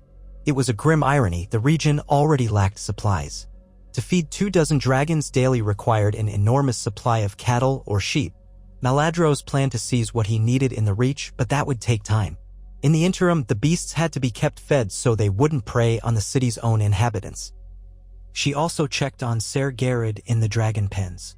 He had been assigned to the foulest tasks: scraping dung, hauling water, shoveling rotting carrion. She found him pale and exhausted, but alive. When she approached, he regarded her with wary gratitude. "My lady," he murmured, lowering his eyes, "you've done me a kindness, though I don't know to what end." She glanced around to ensure no guards were within earshot. The pens stank of excrement, and the walls were scratched by dragon claws. "I don't wish to see good men fed to the dragons," she said quietly. "I did what I could. I'm sorry for your suffering here." He managed a hollow laugh. "Better to shovel filth than roast alive. Still, I wonder if I'll have a chance to see my home again." She swallowed. "I can't promise anything. If you remain obedient, Maladros might keep you as a laborer indefinitely." "Yes," Garrod said, eyes flicking to a distant corner where a young drake lay curled, dozing after a meal. "What of the north?" he ventured, voice dropping to a hush. "Have you heard if Lady Sansa escaped with many survivors? Or if they raise another army?" She hesitated. The truth was that most reports said the Stark forces had scattered. Some died in the fields. Sansa had fled, but no one knew exactly where. "I've heard rumors that Lady Sansa still lives," she said gently. "Though I cannot confirm it. The north is vast. She has places to hide." He closed his eyes, relief ghosting across his features. "Then we have not lost all hope." Valyria felt a pang of guilt. For him, hope lay in the north, rallying a force strong enough to topple Maladros. For her, she wasn't sure anymore where her hope lay. She could not bring herself to root for the dragon's downfall. She had worked so hard for their resurgence, and she cherished them as living wonders. Yet she did not want them used for widespread slaughter. She was caught between two loyalties that seemed impossible to reconcile. She left him with a small pouch of food and a few coins to bribe the guards for easier duties, then made her way out of the pen. The pungent smell clung to her clothes as she stepped into the open air. The day was warm, the sun hazy behind a film of drifting clouds. She caught sight of Drogon perched on a high tower, studying the city with predatory calm. Farther in the distance, she could see Tauthos circling overhead, the golden dragon's wings shimmering. Even from afar, she could spot the ragged patch of scales where the wildfire arrow had struck. The wound had mostly healed, but a blackish scar remained. Time slipped by in a blur of preparations. At last, the day arrived. With sunrise painting the sky in dull oranges, the dragons lifted off from the red keep in waves. Civilians, roused from slumber by the thunder of wings, spilled into the streets to watch. The sight was both grand and terrifying. The largest flight of dragons Westeros had seen in centuries. Drogon led, his silhouette blotting out half the sky, followed by Tauthos, then the next three largest, then the smaller drakes. Dozens of riders, clad in black and silver, soared in formation. Below them, the foot soldiers and cavalry started their march out of the city gates. Some soared over the Rose Road to scout, others guarded the supply wagons. So many had been conscripted for the campaign that King's Landing felt eerily still as they departed. Only a skeleton garrison and some local watchmen remained behind. Valyria flew Vardlys, the young green dragon whose wings spanned nearly 40 feet. The wind was brisk at altitude, slicing through her cloak. She tried to steady her breathing as they took up a position on the flank of the main formation. The Rose Road stretched southward, meandering through farmland and small towns. Far in the distance lay the fertile heart of the Reach. She traveled there once in her youth, a fleeting visit to Highgarden's famed orchards and gardens. It had been peaceful then, untouched by dragonfire since Aegon's conquest. Now she was returning with a host of airborne predators. They made swift progress. The baggage train was slower, of course, but the dragons frequently swooped ahead to secure strategic points. Smaller holds along the Rose Road capitulated almost at once. They had no illusions about resisting so many dragons. Maladros kept his word. For those villages and minor lords who bent the knee, the new host mostly refrained from pillage. The local populace was forced to turn over grain, livestock, and coin, but at least their homes weren't put to the torch. The men pressed into service were set to preparing the route for the main force, felling trees to make improvised bridges, clearing any rubble that might slow the wagons. A week into the march, they reached a key crossing at Bitterbridge. The wide span over the Mander River was essential to reach Highgarden. Historically, Bitterbridge had seen battles before, the site of many a clash during the War of the Five Kings. Now it was bristling with local levies. Their banners, bearing a golden rose entwined with the arms of lesser houses, fluttered in the breeze. Word had spread of the dragons, and the defenders had tried to prepare. They erected ballistae, sharpened stakes, flaming pitch near the bridge's entrance. The new occupant of this region, Lord Tomard Fossaway, the lesser branch of House Fossaway, apparently in ascendancy after the wars, had placed himself as a guardian of the lower Mander. He seemed determined to make a stand. Maladros halted the main force out of range of archers, then soared forward atop Tauthos. Valyria, Helia, and 3 others flanked him in a menacing formation, their dragons roaring challenge over the water.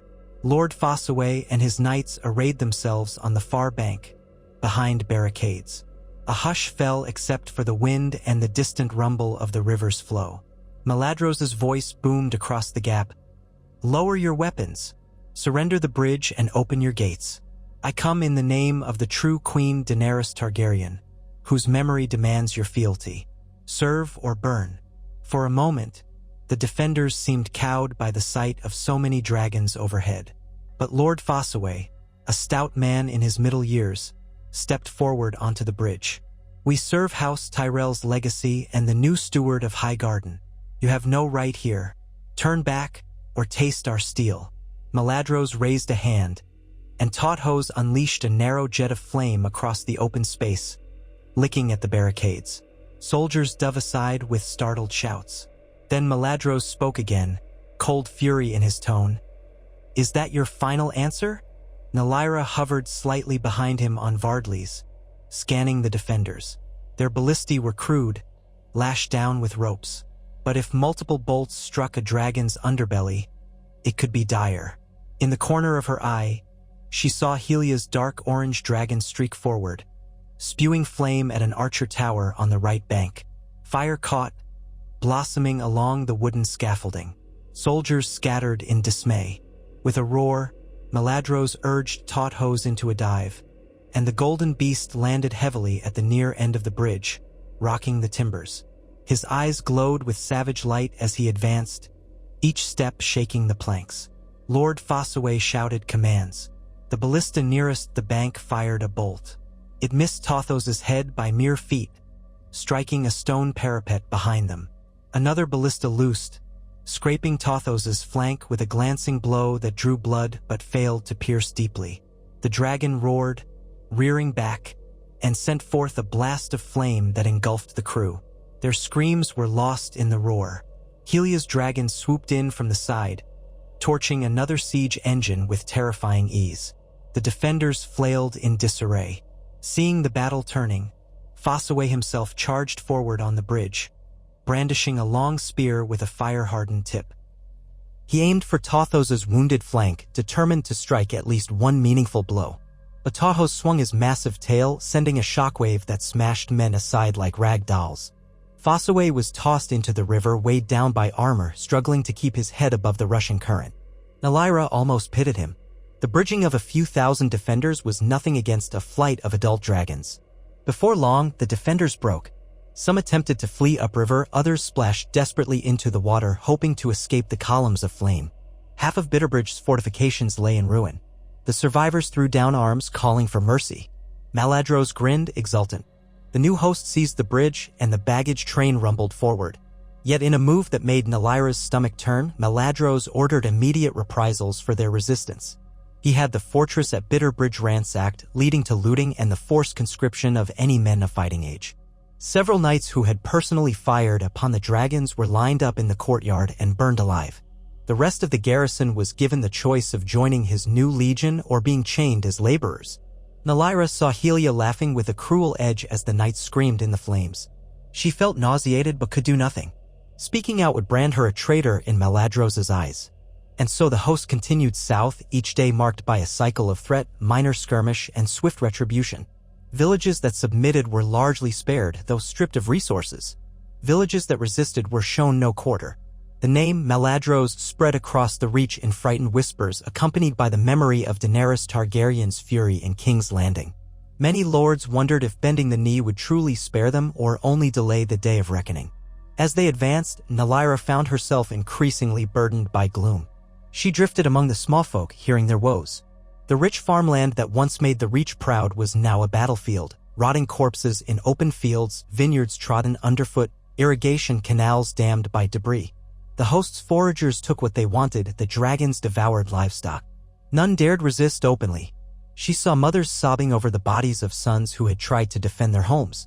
She passed half-burned houses where villagers cowered, eyes hollow, uncomprehending of this justice done in Daenerys' name. One evening, as the sun sank behind a line of stately oaks, she set up her tent near a small orchard. She saw soldiers leading off local peasants for forced labor, watched them vanish under guard. Her mouth tasted bitter. It was also distant from the dream she once harbored, the dream of restoring the rightful Targaryen legacy, bridging the gap between men and dragons in a new harmony. Instead, it felt like something monstrous, a black echo of the same madness that had claimed Daenerys at the last. She tried to push the thought away, but it echoed in her mind. Were they not repeating the darkest chapters of Targaryen rule, only on a broader scale? She retreated into her tent. Vardlys curled nearby, tail flicking restlessly. A brazier cast flickering light across the canvas walls. She removed the ring Maladros had given her and set it aside, massaging her finger where the metal had left a faint imprint. The ring always felt warmer than it should, as if it were alive. A part of her wondered if it had some subtle enchantment that let Maladros sense her thoughts. Paranoia, perhaps, but everything about him carried an undercurrent of sorcery. She stared at the ring for a long time before slipping it into a small pouch instead of wearing it. She was startled by a soft rapping against the tent's support pole. She sat upright, one hand drifting to her dagger. "Who is it?" "It's Tesaro," came a hushed voice. "May I enter?" She debated, then gave permission. The lanky Pintoshi ducked inside, casting a nervous glance around. He was a skilled rider, but not one of the inner circle that reveled in cruelty. He'd always seemed more practical than bloodthirsty. His hazel eyes were wide with concern. "What is it?" she asked, motioning for him to speak quietly. He inclined his head. I need to ask if you know what Maladros intends once we take Highgarden. The men are talking about a possible massacre. The new ruler there is some distant cousin to the Tyrell line, but they've aligned with other houses. Rumor says the Mandor is patrolled by more knights than we faced at Bitterbridge, and there's a sizable mercenary force, likely recruited from Essos. People are afraid this battle could be savage. Nalaira nodded, a knot in her chest. He'll demand immediate surrender. If they refuse, he'll do as he did at King's Landing. The fortress will be reduced to rubble and survivors will be given a stark choice. Join him or die. That's his pattern. Tesaro exhaled slowly. I'm not sure I can stomach another slaughter like we saw on the Rose Road. His voice lowered further. I didn't come all this way for wanton killing, my lady. I believed we were restoring the Targaryen legacy, restoring dragons as symbols of power to end war, not spread it. She felt a stab of empathy. I share your doubts, but there's no easy way to turn aside now, is there? His shoulders sagged. If we desert, Maladros's men will hunt us. If we rebel openly, the other riders might burn us first. But I'm not alone in feeling uneasy. Some among us question the wisdom of burning half the realm to secure the other half. Her pulse quickened. How many feel that way? Enough that we talk in low voices, Tessaro said carefully. A handful of riders. A good number of foot soldiers, though they're too frightened to do anything without strong leadership. A few scribes and stewards. They see the peasants starving, they see the cruelty. They question whether Daenerys Storeborn would have wanted this. But no one dares speak too loudly. Nylyra's mind raced. She had felt so isolated. The notion that others questioned Maladros offered a sliver of hope, though a perilous one. We can't openly challenge him, he still commands the largest dragons and the most fanatical loyalists. Tessaro nodded. Still, if enough turned on him at the right moment, or if we withheld the dragons from him at a crucial juncture, maybe that could force him to temper his methods. Or lead to his downfall if he refuses. She swallowed. The idea was both thrilling and terrifying. If they timed such a move wrong, they'd be feeding themselves to Tauthoz and Drogon. But if they did nothing, the realm might drown in blood and fire. We'd need a plan, she said softly. We'd need to know Maladros's vulnerabilities. We'd need to be sure the other large dragons wouldn't just obey him anyway. Tessaro ventured closer, lowering his voice to a whisper. We suspect Maladros uses some old sorcery to guide the dragon's instincts. Not exactly controlling them, but pushing them toward aggression, especially Tauthoz, who seems unnaturally attuned to his commands. If that link could be broken, perhaps if Maladros were killed outright or if some magical tether were severed, the dragons might revert to more independent behavior. We'd face chaos, but maybe not certain death. A chill prickled along Nylyra's arms. Old Valyrian spells are potent. I don't know how to break them or if it can be done without confronting him directly. And that's just one piece. We'd still have loyal riders to contend with. It's risky, he admitted, but we can't go on like this forever. Some among us would rather die trying to stop him than slaughter half the kingdom to keep him in power. She closed her eyes momentarily, weighing the moral burden. I understand. Give me time to think. Our next move should be cautious. We're approaching Highgarden soon, and the city is sure to put up a fight. That might be the crucible in which everything is decided. He agreed. We will watch and wait. If you find a chance to curb Maladros's wrath, many of us will stand by you. As he slipped out into the night, Nylyra sank onto a camp stool, hands trembling. So this was where her path had led, a possible uprising against the very cause she'd helped create, the dream she'd fueled. Or was it truly the same dream? She realized that Maladros's vision might have always been something far darker than hers. Perhaps it was never about restoring Daenerys's hopeful legacy, only about harnessing her memory as a rallying cry for absolute domination. If that was the truth, then any loyalty she felt toward the concept of Targaryen restoration was misplaced in Maladros's hands. She stared at the brazier's flickering coals. The ring in her pouch seemed to radiate subtle warmth as if aware of her thoughts. Could she truly betray Maladros? He had taught her so much, shown her the ways of Dragonkind no one else alive knew. He had awakened in her a sense of purpose. Yet that purpose now felt twisted. She recalled the illusions she once cherished, standing alongside Drogon and other dragons, forging a new era of peace, yes, peace enforced by might, but not wanton cruelty. A peace that might have redeemed Daenerys's mistakes.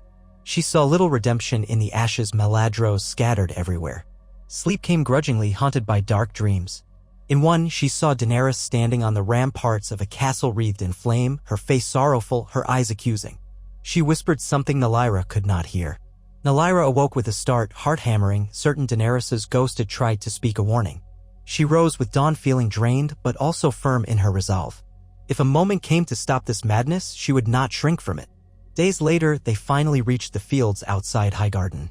The castle rose on a gentle green hill, ringed by walls of pale stone and crowned by graceful spires.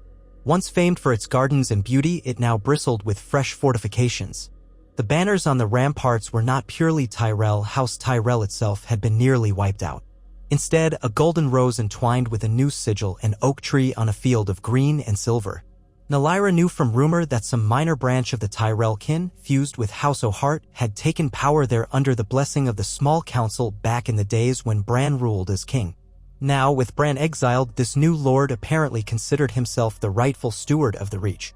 Outside the walls stretched farmland lush with autumn growth, ripe wheat fields, orchards laden with fruit, rows of grapevines.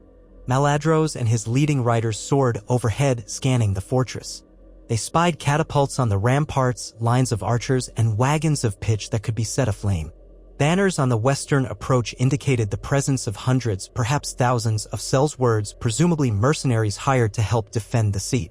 The Mandar River curved nearby, with barges moored at hidden landings that might hold supplies or escape routes. Maladros signaled for the rest of the dragons to circle, forming a menacing flock that cast a colossal shadow across the fields. The baggage train halted a safe distance away. Soldiers fanned out information. The people of Highgarden lined the walls, fear evident even from afar. Nalaira hovered with Vardlys near Maladros. She saw his cold smile, the glint in his eyes that always presaged destruction. He summoned a herald who rode up waving a white banner of parley. The gates remained closed, but a party of knights emerged, crossing a small drawbridge. Their leader was a lean man with a short brown beard, wearing gilded armor. He stood at the halfway point between the fortress and the waiting dragons. Maladros and a handful of riders landed. Nalaira joined them, heart-pounding. "I am Laurent Tyrell Oakhart," the bearded knight announced, trying to keep his voice steady as he gazed upon Tahos and Drogon. "Lord of Highgarden, Warden of the South. Who comes before me with such fire and fury?" "I am Maladros the Flameborn," said the tall Valyrian, stepping forward. "Heir to old Valyria, the avenger of Daenerys Stormborn. I command the dragons you see and more. I come to claim your fealty and your harvest. Open your gates, or I will reduce your castle to ash." A murmur ran through Laurent's party. Clearly, they had never seen so many dragons in one place. Yet Laurent mustered a show of dignity. House Tyrell once swore fealty to House Targaryen, but that line ended. Daenerys was queen to some, but she perished after turning her dragon upon innocents. We do not deny her memory, but we will not kneel to the tyranny that destroyed King's Landing. Maladros's eyes narrowed. "You speak bravely for a man who stands in a dragon's shadow. Let me make this plain. If you do not yield, you will share the fate of all who defied the will of Daenerys. This is my final warning." Laurent exhaled. "We cannot yield Highgarden. The people need protection, and we will not hand over our harvest to feed your war host while the rest of the Reach starves. That is our final word." Maladros nodded once. "So be it." Without another word, he whirled and swung into Tathos' saddle. The massive dragon lifted off in a gust of wind and dust, making Laurent's horse rear. The rest of the parley team scrambled back toward the gates. Nalaira lifted off on Vardlys, joining the other riders in the sky. Her stomach clenched. She knew what came next. High above, she watched Maladros relay orders to the riders by hand signals. They would strike from multiple angles, focusing on the gatehouse, the southwestern tower, and any siege defenses. The plan, as always, was to terrorize the defenders into surrender. But Highgarden was well prepared. As soon as the dragons approached, a volley of catapult stones soared into the air. Archers loosed flights of arrows, some tipped with pots of burning pitch or wildfire. The air filled with whistling projectiles.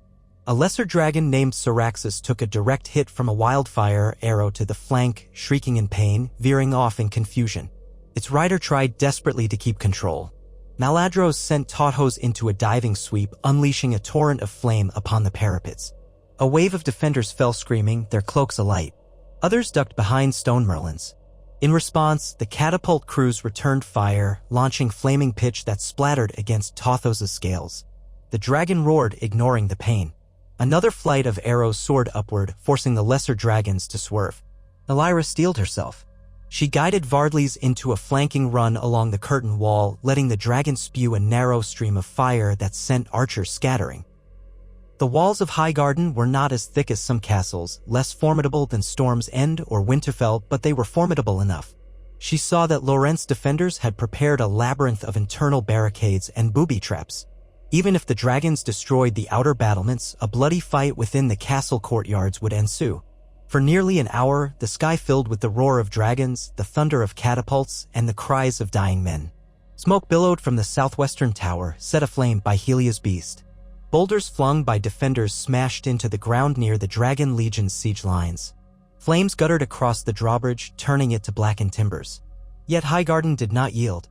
Nalaira flew lower, glimpsing knights rushing to new vantage points, archers taking cover behind stone outbuildings, and a unit of Sellswords with crossbows reloading frantically. Then came a sudden shift in the wind. Great clouds of smoke began to roll across the battlefield, obscuring the dragon's view. Nalyra heard Maladros's frustrated roar. He wanted a swift victory. Instead, Highgarden's defenders cleverly ignited damp wood piles at the corners of the castle, creating thick smoke screens. The dragons soared back and forth, loosing fire blindly.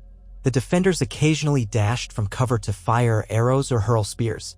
It became a chaotic dance of flame and missile. Nalyra saw two smaller dragons crash to the ground with lethal wounds. Another soared away, riddled by arrows. The defenders paid dearly in casualties, but they managed to deny the castle's immediate fall. In the midst of the swirling smoke, Nalyra found herself separated from most of her allies. She circled a lower courtyard, scanning for an opening. Archers crouched near a stable, peppering Vardlys with arrows that bounced off her tougher scales. She unleashed a spurt of flame, igniting the stable roof. The men scattered, some running into a side passage. Nalyra hesitated to pursue. She didn't want to burn the entire castle from within, but an arrow from behind nearly struck her. She urged Vardlys. Higher, emerging above the swirling pall of smoke. Farther along the wall, Maladros and Tauthos pounded a breach in the rampart. Bits of stone rained down. She saw the golden dragon's tail smash into a tower, sending it crumbling onto the courtyard below.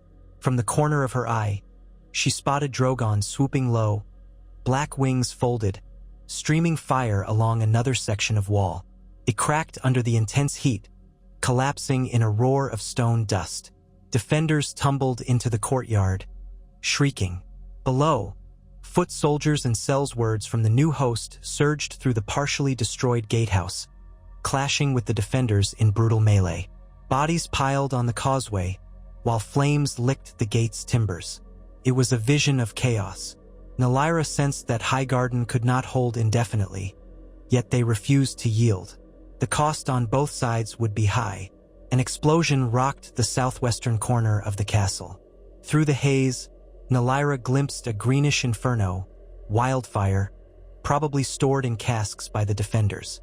It engulfed a lesser dragon named Malixis, which plummeted from the sky in a spray of blazing shards. The rider's scream cut off abruptly as they vanished in the conflagration. The shockwave made Vardlys recoil, nearly throwing Nalyra from the saddle. She clenched her teeth, guiding Vardlys upward again.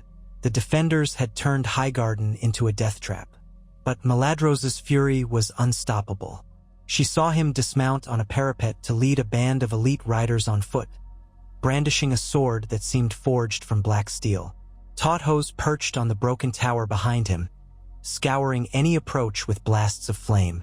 Nalyra hovered, uncertain whether to join him or continue attacking from above. Then she caught sight of movement near the castle's main keep, a cluster of knights wearing the Tyra Lockhart sigil. Laurent stood at their head, waving them on. They were heading for the parapet where Maladros and his riders had landed, evidently planning a desperate charge. She bit her lip. If Laurent somehow managed to kill or wound Maladros, it could change everything. But Tauthos was there. Any foe who got too close would be roasted. Still, the swirling smoke and confusion might give them a chance to surprise him. She hesitated. Did she want Maladros dead? Part of her shrank from open treachery, but she also knew if he crushed Highgarden, the slaughter would be terrible. She urged Vardlys to circle closer, drawn by a mix of fear and curiosity. In the swirl of dust, flames, and smoke, Laurent and his knights vaulted over rubble, pressing toward Maladros's vantage point. Tauthos was momentarily distracted by a new volley of arrows from the other side, turning his great head with a snarl. Laurent and a handful of men made it onto the parapet, swords drawn. Maladros whirled, his black blade flashing. He hissed something that Nalyra couldn't hear over the din. One knight lunged at him. Maladros sidestepped, striking with lethal grace. The knight collapsed, throat cut. Another knight swung a hammer, forcing Maladros to duck. A third aimed a spear at Maladros's ribs. Maladros snarled, parrying with uncanny speed, then thrust his blade into the man's chest. Blood sprayed across the parapet stones. Laurent attacked from behind, slashing at Maladros's shoulder. Maladros hissed in pain as the blade bit into flesh. But Tauthos turned then, unleashing a stream of fire that incinerated two of Laurent's knights in an instant. Laurent staggered back, arm raised to shield from the heat. Maladros advanced, ignoring the blood streaming from his wounded shoulder.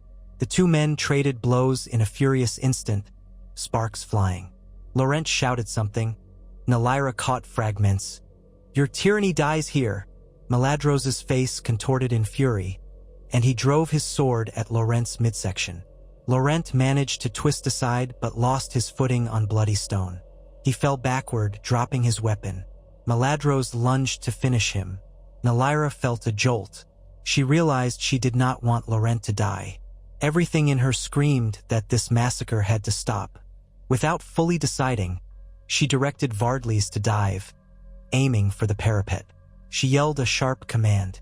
Vardlys unleashed a spurt of fire not at Laurent, but at the stone a few feet from Maladros, forcing him to jump back. He whirled, his gaze snapping to her. She hovered overhead, uncertain how far she dared go. Laurent scrambled away, shock evident on his face. Another Tyrell knight rushed in to shield him. Maladros glared up, eyes wild. Blood from his shoulder trickled down his arm, staining his black robes. He gave a curt gesture, and Tauthos roared, launching a torrent of fire in Nalaira's direction. She gasped, pulling Vardlys aside just in time. The flames scorched the parapet's edge, sending more stone crumbling down. Was he so blinded by rage that he'd lash out at her? Laurent seized the moment to retreat with his surviving men. They vanished into the smoke-filled corridors, leaving Maladros fuming on the parapet. Nalaira tried to circle away, but Tauthos sprang into the air, pursuing her. She felt panic knot in her chest.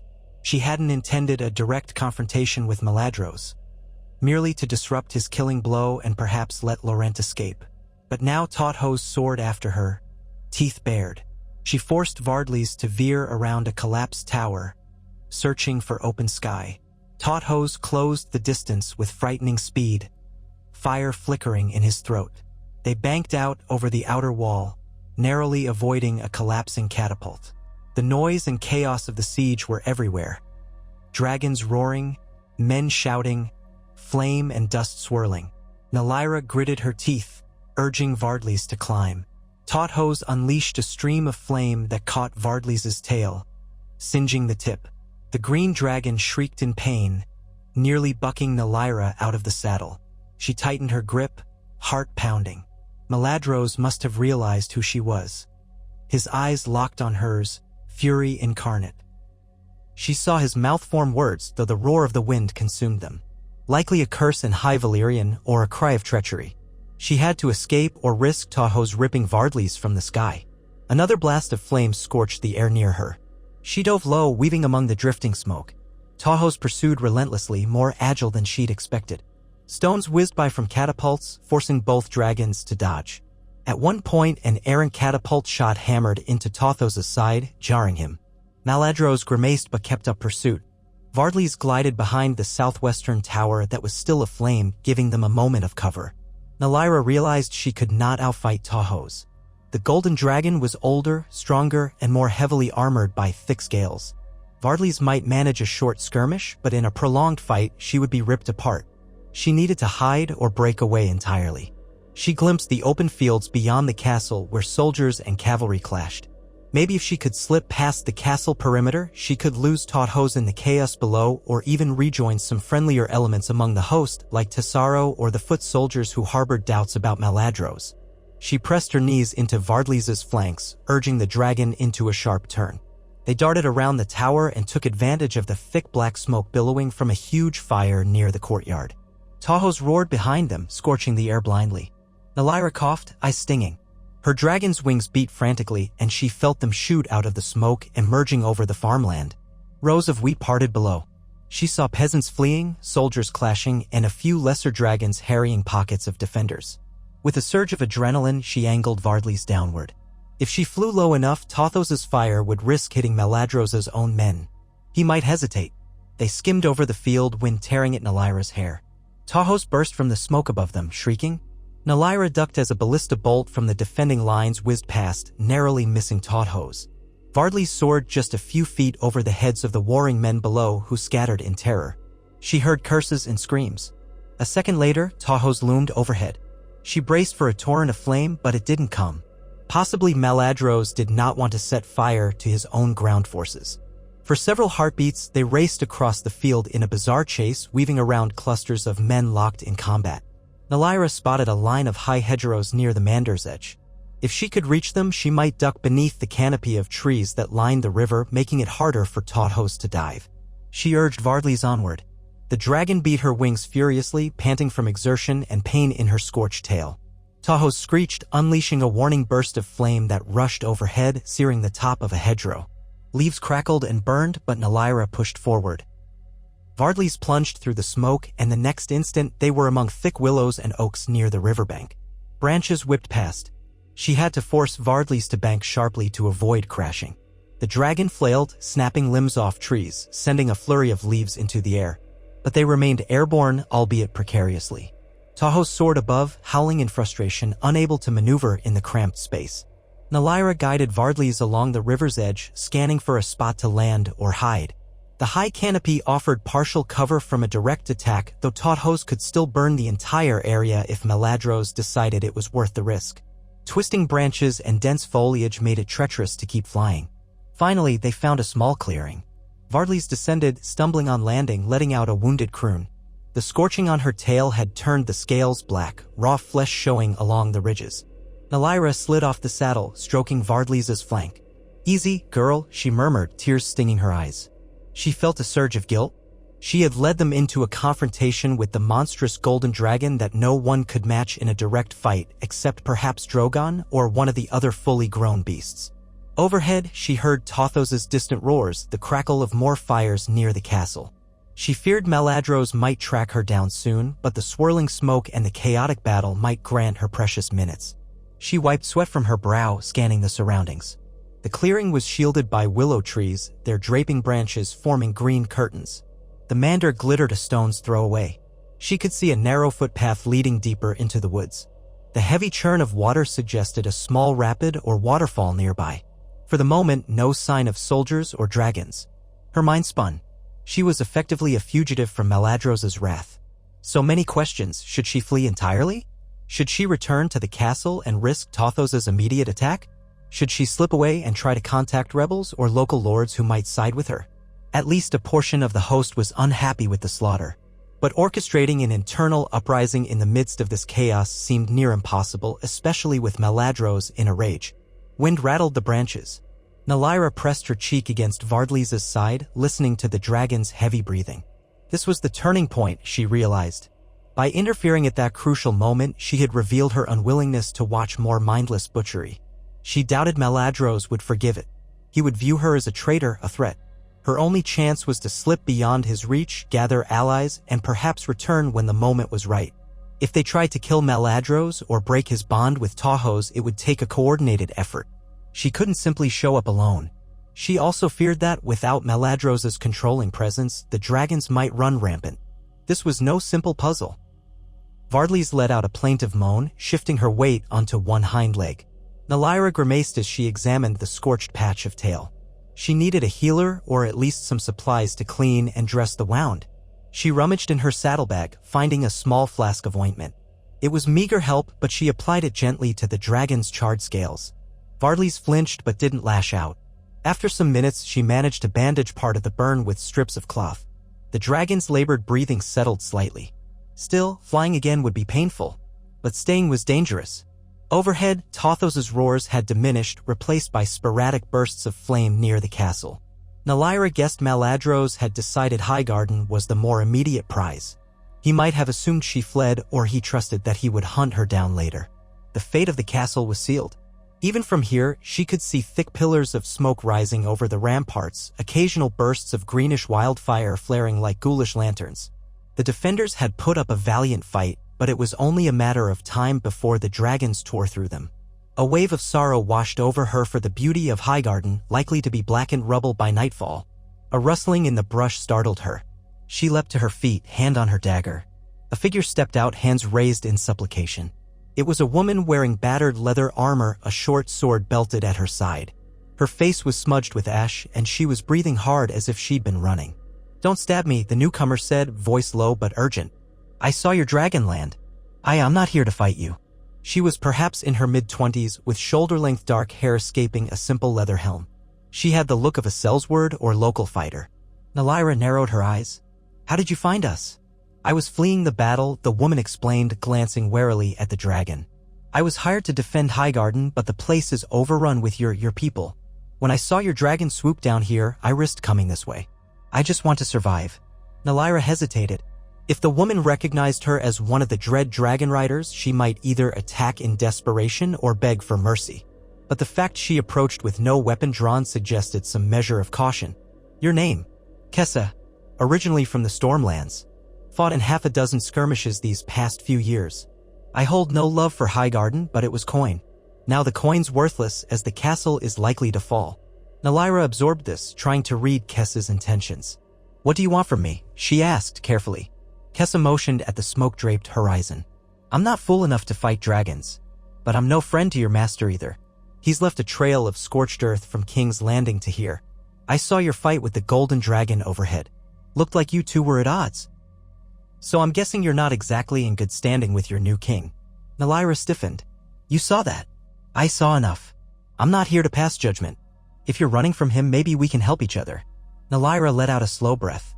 She was tired, alone, uncertain how to proceed. Perhaps having a companion with knowledge of the region could be useful.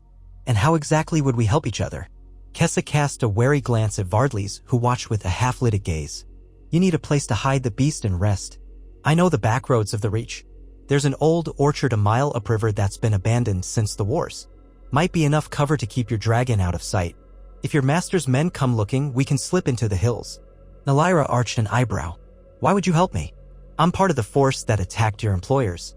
Kessa shrugged. "I was a Sellsword. My loyalty was for hire, not personal.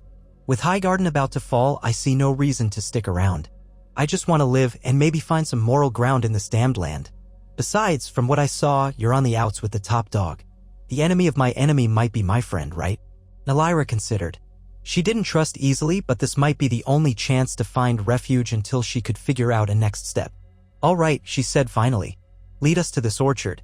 But if this is a trap, my dragon will incinerate you." Kessa nodded, not visibly rattled. "Fair enough. Follow me." So Nalaira led Vardlis, limping through the trees while Kessa scouted ahead. They stuck to narrow footpaths beside the river, avoiding the main road. In the distance, the thunderous noise of the siege persisted, though it seemed to be subsiding in intensity, likely meaning the defenders were nearly spent. Smoke stained the sky a dull gray. Now and then, the roar of a dragon or an explosion rumbled like distant thunder, reminding them of the devastation behind them.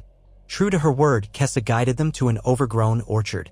Twisted apple trees choked with vines formed a natural canopy that concealed them from the air.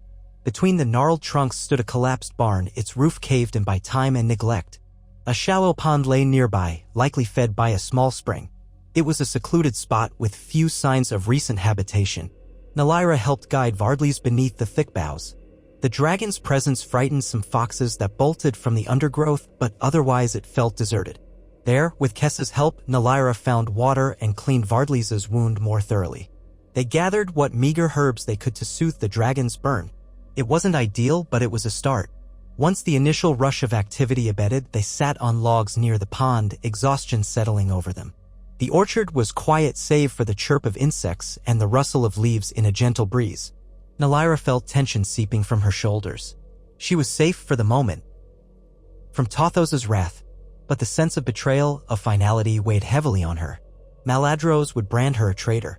She thought of Tessaro and the others who had voiced doubts, but she had no way to contact them without heading back toward the place of slaughter.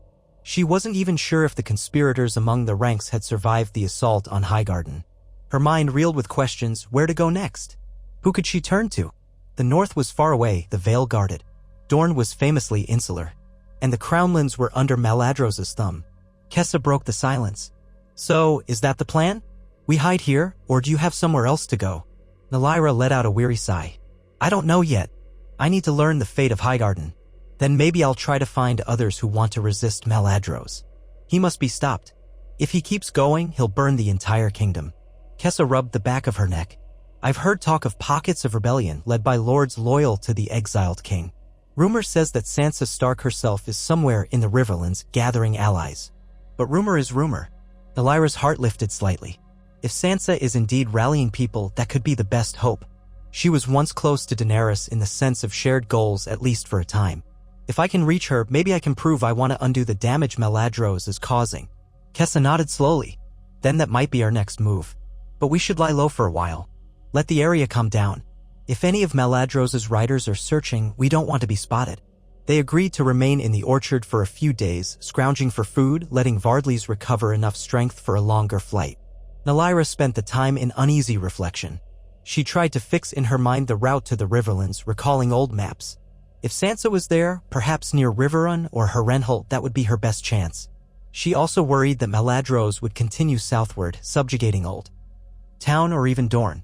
The consequences seemed horrific. 2 days passed quietly. No sign of riders in the sky. Occasional columns of smoke rose from the direction of Highgarden, but they gradually thinned. On the third morning, Kessa went out to scout and returned with grim news. She had circled close enough to see the aftermath. Highgarden's walls were badly damaged, the keep partially collapsed. A black and silver banner flew above the highest turrets still standing, Maladros's banner. Presumably, the last defenders had been subdued or exterminated. Nylyra swallowed a surge of bile. She could only imagine the atrocities Maladros committed in retribution for their resistance. Are there any survivors? Kessa shrugged miserably. Hard to say. I saw a queue of peasants outside the gates, likely being forced to turn over grain. I doubt any knights who fought to the end were spared. Nylyra stared at the ground, guilt and fury swirling within her. Highgarden had fallen, and with it one of the greatest bastions of the Reach. Maladros's unstoppable campaign marched on, and she had parted ways with him in the heat of battle, effectively becoming an outlaw in his eyes. There was no going back. She was committed to another path, as uncertain as it was. We can't remain here forever, she said at last. If Maladros's men fan out to secure the entire region, they'll eventually find us. Vardlys is recovering, but we should leave soon. Kessa nodded. I'll help you gather what supplies we can. Then we head north, or at least away from the main roads. That afternoon, they prepared for departure. Vardlys was still sore, but the burn had scabbed over enough that flight wouldn't be excruciating. Nylyra loaded a makeshift harness with some salted fish, dried fruit, and water skins. Kessa packed her sword, a bedroll, and a couple of stolen cloaks that might disguise them if needed. At dusk, the sky was tinted deep violet, the sun's last light painting the orchard in long shadows. Nylyra helped Kessa climb onto Vardlys's back. It was awkward, as Kessa had never flown a dragon. She clung to the harness nervously. Nylyra saddled herself in front, took a breath, and spoke softly to Vardlys. The dragon rumbled, flaring her wings. Then, with a powerful leap, she vaulted off the ground, beating the air. Leaves and dust whirled around the orchard. Kessa stifled a startled cry, holding tight as they soared above the treetops. Nylyra guided Vardlys higher, crossing the orchard canopy and the winding mander. The late summer air was cool against her cheeks. Below, scattered farmsteads glimmered with lanterns or cooking fires. She hoped to slip past them unseen in the twilight. Far behind them, in the southern sky, the glow of distant fires marked Highgarden's ruin. They flew north, hugging the rivers and small forests for cover. The night deepened, stars emerging in a wide vault overhead. Nylyra felt both fear and a strange thrill. She was free of Maladros's immediate grip, forging her own path at last. But her future was precarious. She clung to the hope that somewhere in the Riverlands or beyond, she might find a gathering of those who opposed Maladros, and that together they could create a plan. She even dared to dream that Drogon, if given a choice, might turn against the man who claimed to speak for Daenerys. But that might be wishful thinking. Drogon had followed Maladros for months now. As they flew, Kessa grew more comfortable with the motion, though she still clutched the harness. A gentle moonlight lit the land below in ghostly silver. Occasionally, they glimpsed campfires or small lights on roads, but Nylyra steered clear. She aimed for a course that would eventually intersect with the Blackwater Rush, then carry them into the Riverlands. The flight stretched for hours. Vardlys, though healing, was still strong enough to maintain a steady pace. By midnight, they needed to rest. They found a secluded meadow near a line of hills. Vardlys settled gratefully, curling up to sleep almost immediately. Nylyra and Kessa built a small, hidden fire to keep warm, but they dared not make much light. Neither slept well. Nylyra's mind spun with questions: how best to contact potential allies? how to ensure they didn't run afoul of roving bands of outlaws or Maladrosa's scouts. She whispered her worries to Kessa, who offered practical advice about traveling discreetly. Before dawn, they resumed flight, pressing on while the world was still dark. By the third day, they reached the fringes of the riverlands, the wide expanse of fields and rolling knolls dotted with farmhouses, mills, and streams. Signs of conflict were evident here too: burnt hamlets, abandoned farmsteads. Maladrosa's reach had not fully extended this far yet, but apparently the wars of the previous years had left scars. They saw no dragons overhead, suggesting that the main host was still occupied in the south. That was some relief. They landed occasionally to hunt or scrounge for supplies. Kessa proved adept at foraging, while Nalaira used what coins she had left to purchase a few items from wary locals, carefully concealing her dragon rider identity. On the fifth day, they encountered a group of refugees on the road, a ragged family pushing a handcart piled with meager possessions. Nalaira approached cautiously, head hooded. Kessa walked beside her, hand near her sword. The family, a father, mother, and two small children, looked exhausted. The father halted when he saw them. "What news from the south?" Nalaira asked, keeping her tone gentle. He regarded her with hollow eyes. "Dragons? An army. We've heard tales of a new conqueror who punishes any who resist. They say Highgarden is fallen, that half the reach is aflame. We're fleeing to the safety of Riverrun, if it can be called safe. Heard the Lady Sansa Stark is there, or at least passing through, urging lords to unify. Maybe they can stand against dragons." "I don't know." Nalaira felt a surge of hope at the mention of Sansa. "Riverrun? That's your destination?" He nodded wearily. "Some say Edmure Tully's folk still hold it, though King Bran's authority was undone. We have little left but hope." Nalaira pressed a few coins into the man's hand. "For food. Be careful." He accepted them with a tremor of gratitude and confusion, clearly not sure why these two strangers would offer charity. Then he and his family trudged on, cartwheels squeaking. Nalaira exchanged a look with Kessa. "That might be the place to go," she said. "If Sansa is indeed near Riverrun, that's where we can start." Kessa agreed. They continued north, crossing meadows and fording streams until they spotted the red fork of the Trident winding through the countryside. Familiar farmland gave way to the broad, fertile floodplains around Riverrun, dotted with tall stands of willow and alder. In the distance, they could see the fortress perched at a convergence of rivers, its triangular walls famous for controlling the flow of water. The Tully sigil flew from its ramparts, but they also saw a second banner, though they were too far away to identify it clearly. Fearful of startling the fortress with a dragon overhead, they landed some distance away in a dense thicket. Nalaira left Vardlys hidden among the trees, instructing her to remain quiet if possible. The dragon moaned softly, still nursing her tail wound. Leaving a dragon alone was risky, but Nalaira felt she had no choice. She could hardly waltz up to Riverrun's gates astride a dragon and expect a warm welcome. She had to approach as a petitioner, not a threat. They walked toward the castle on foot, cloaked and hooded. The roads were busy with refugees, traders, and small folk carrying produce. A sense of caution pervaded the air. Men looked over their shoulders as if expecting raiders or worse. A line of local soldiers guarded Riverrun's gates, checking travelers. Banners fluttered from their spears, a leaping trout on a field of red and blue, the symbol of House Tully.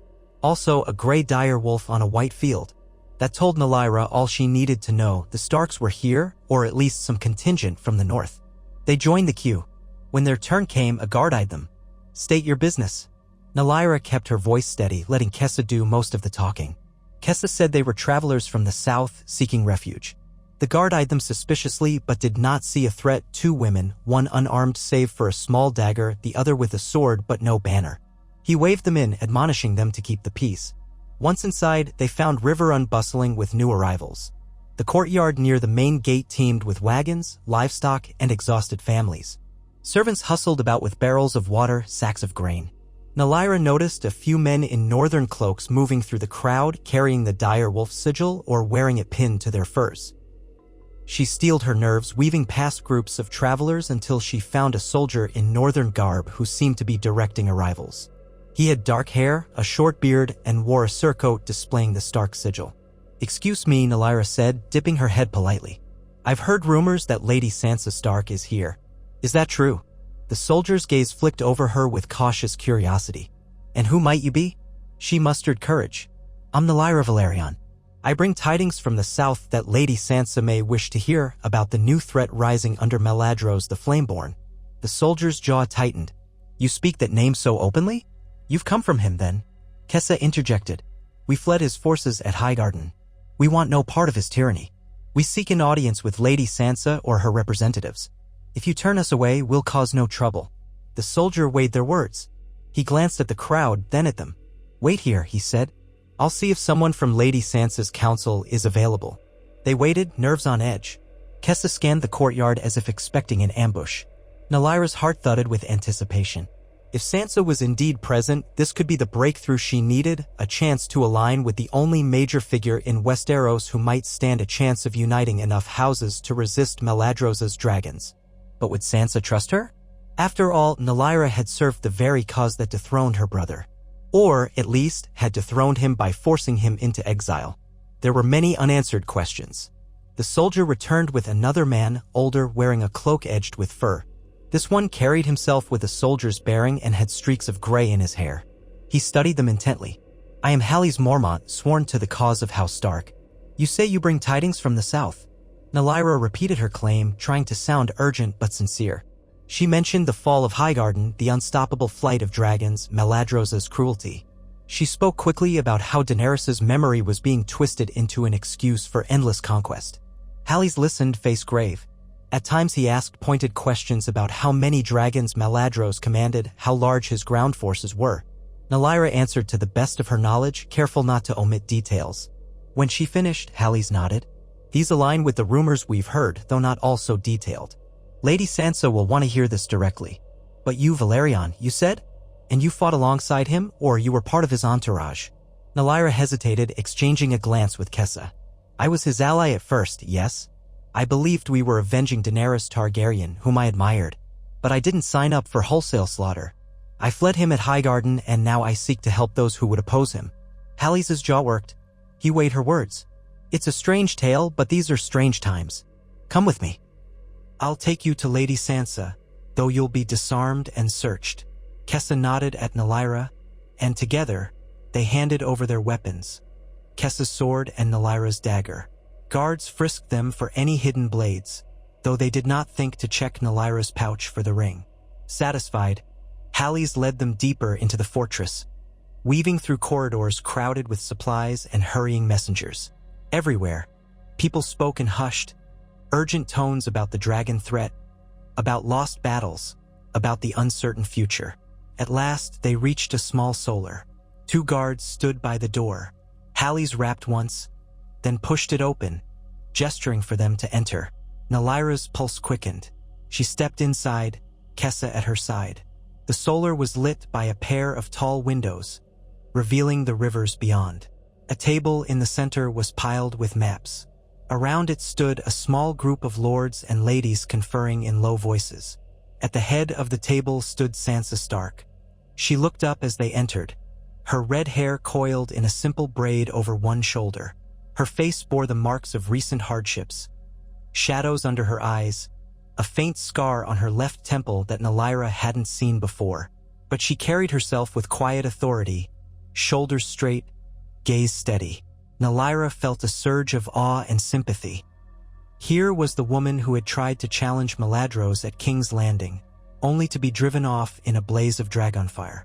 Sansa had seen the horrors of Daenerys' last stand, too. She was no stranger to tragedy. Halys cleared his throat. My lady, these 2 arrived seeking an audience. The Valyrian woman claims to have served under Meladros, but deserted him when the slaughter became too much. Sansa's cool blue eyes flicked to Nalaira and Kessa, taking their measure. Her expression remained reserved. You bear the name Valyrion? Nalaira bowed slightly. Yes, Lady Stark. My father was a distant scion of House Valyrion, though we lived as lesser nobles. I studied old lore, and I found Drogon in Valyria, along with Meladros. She swallowed. I believed we were avenging Daenerys, but I see now he's only bent on conquest. I beg you to let me help in ending his reign of terror. A murmur passed among the gathered lords. Sansa was silent a long moment, her gaze never leaving Nalaira's face. At last, she spoke with a calm intensity. You were there in King's Landing when he forced my brother into exile? Nalaira nodded, shame heating her cheeks. Yes, And you saw how he burned those who resisted, how he has ravaged the Crownlands and the Reach? Yes, her voice cracked. I did not have the courage to stand against him then. I'm sorry. Sansa's eyes flicked to Kessa. And you? Kessa bowed clumsily. Asel's word, my lady, hired at Highgarden. We were routed. This woman saved my life. Let me flee with her. I've seen Meladros's cruelty firsthand. I want no part of it. Sansa's face remained composed, but a flicker of sadness lit her eyes. I have lost many friends to Dragonfire, including good men of the North. Meladros has proven he will kill anyone who stands in his path. If you are truly ready to stand against him, then you are welcome.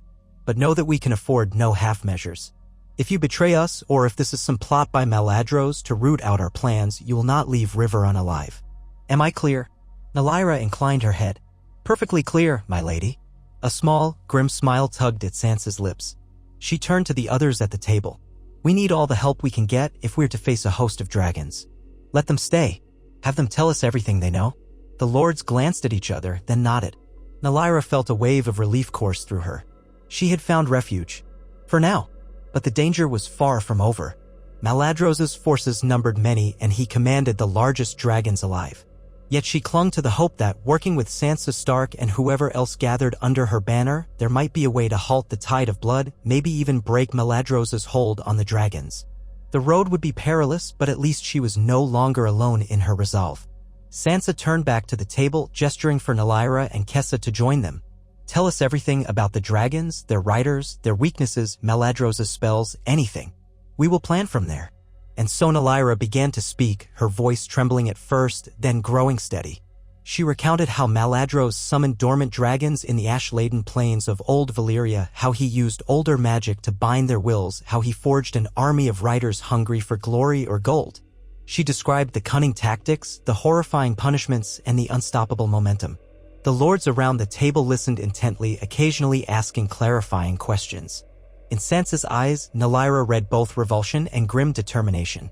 This was a woman who had survived the likes of Joffrey Baratheon, Ramsay Bolton, Littlefinger's intrigues, and the final war for the throne. She had the spine to face even dragons. When Nylyra finished, Sansa nodded, the lines of her face drawn but resolute. Very well. We have a formidable enemy indeed. But we have no choice but to resist. My brother still lives in the north, aided by our bannermen. The Vale has mustered some forces, though they remain cautious. We have support from certain river lords, and a handful of Ironborn have pledged ships to harass Meladros's supply lines. It may not be enough to face 24 dragons in open battle, but if we are clever, we can strike at his Achilles' heel. Nylyra's pulse quickened. If there is a time and place to strike, I will help. There are riders among Meladros's ranks who question his cruelty. Perhaps they could be swayed if we can reach them without drawing Meladros's wrath prematurely. Sansa gave a considering nod. An inside rebellion among the riders would be invaluable, but that will require precise coordination. For now, rest, gather your wits, and help me plan. We will see what alliances can be forged in the days to come.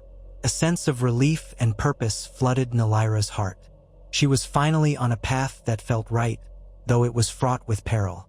In the corners of her mind, she heard the faint echo of Daenerys's voice from her dream, as though the slain queen whispered a blessing, that some measure of her legacy might yet be redeemed if the right people did the right things.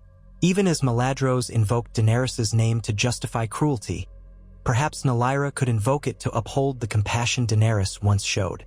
The war was far from over, but in the waning light filtering through Riverrun's windows, the seeds of a new hope were sown.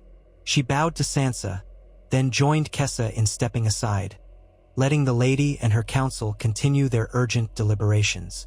From the hallway, Nylyra could see the rushing waters of the rivers around Riverrun, and beyond them, the rolling plains of the Riverlands.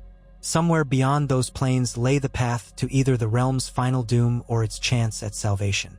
She said a silent prayer that they would find the strength to guide it toward salvation, no matter the cost. That night, for the first time in weeks, she slept without the constant fear of a dragon's shadow overhead.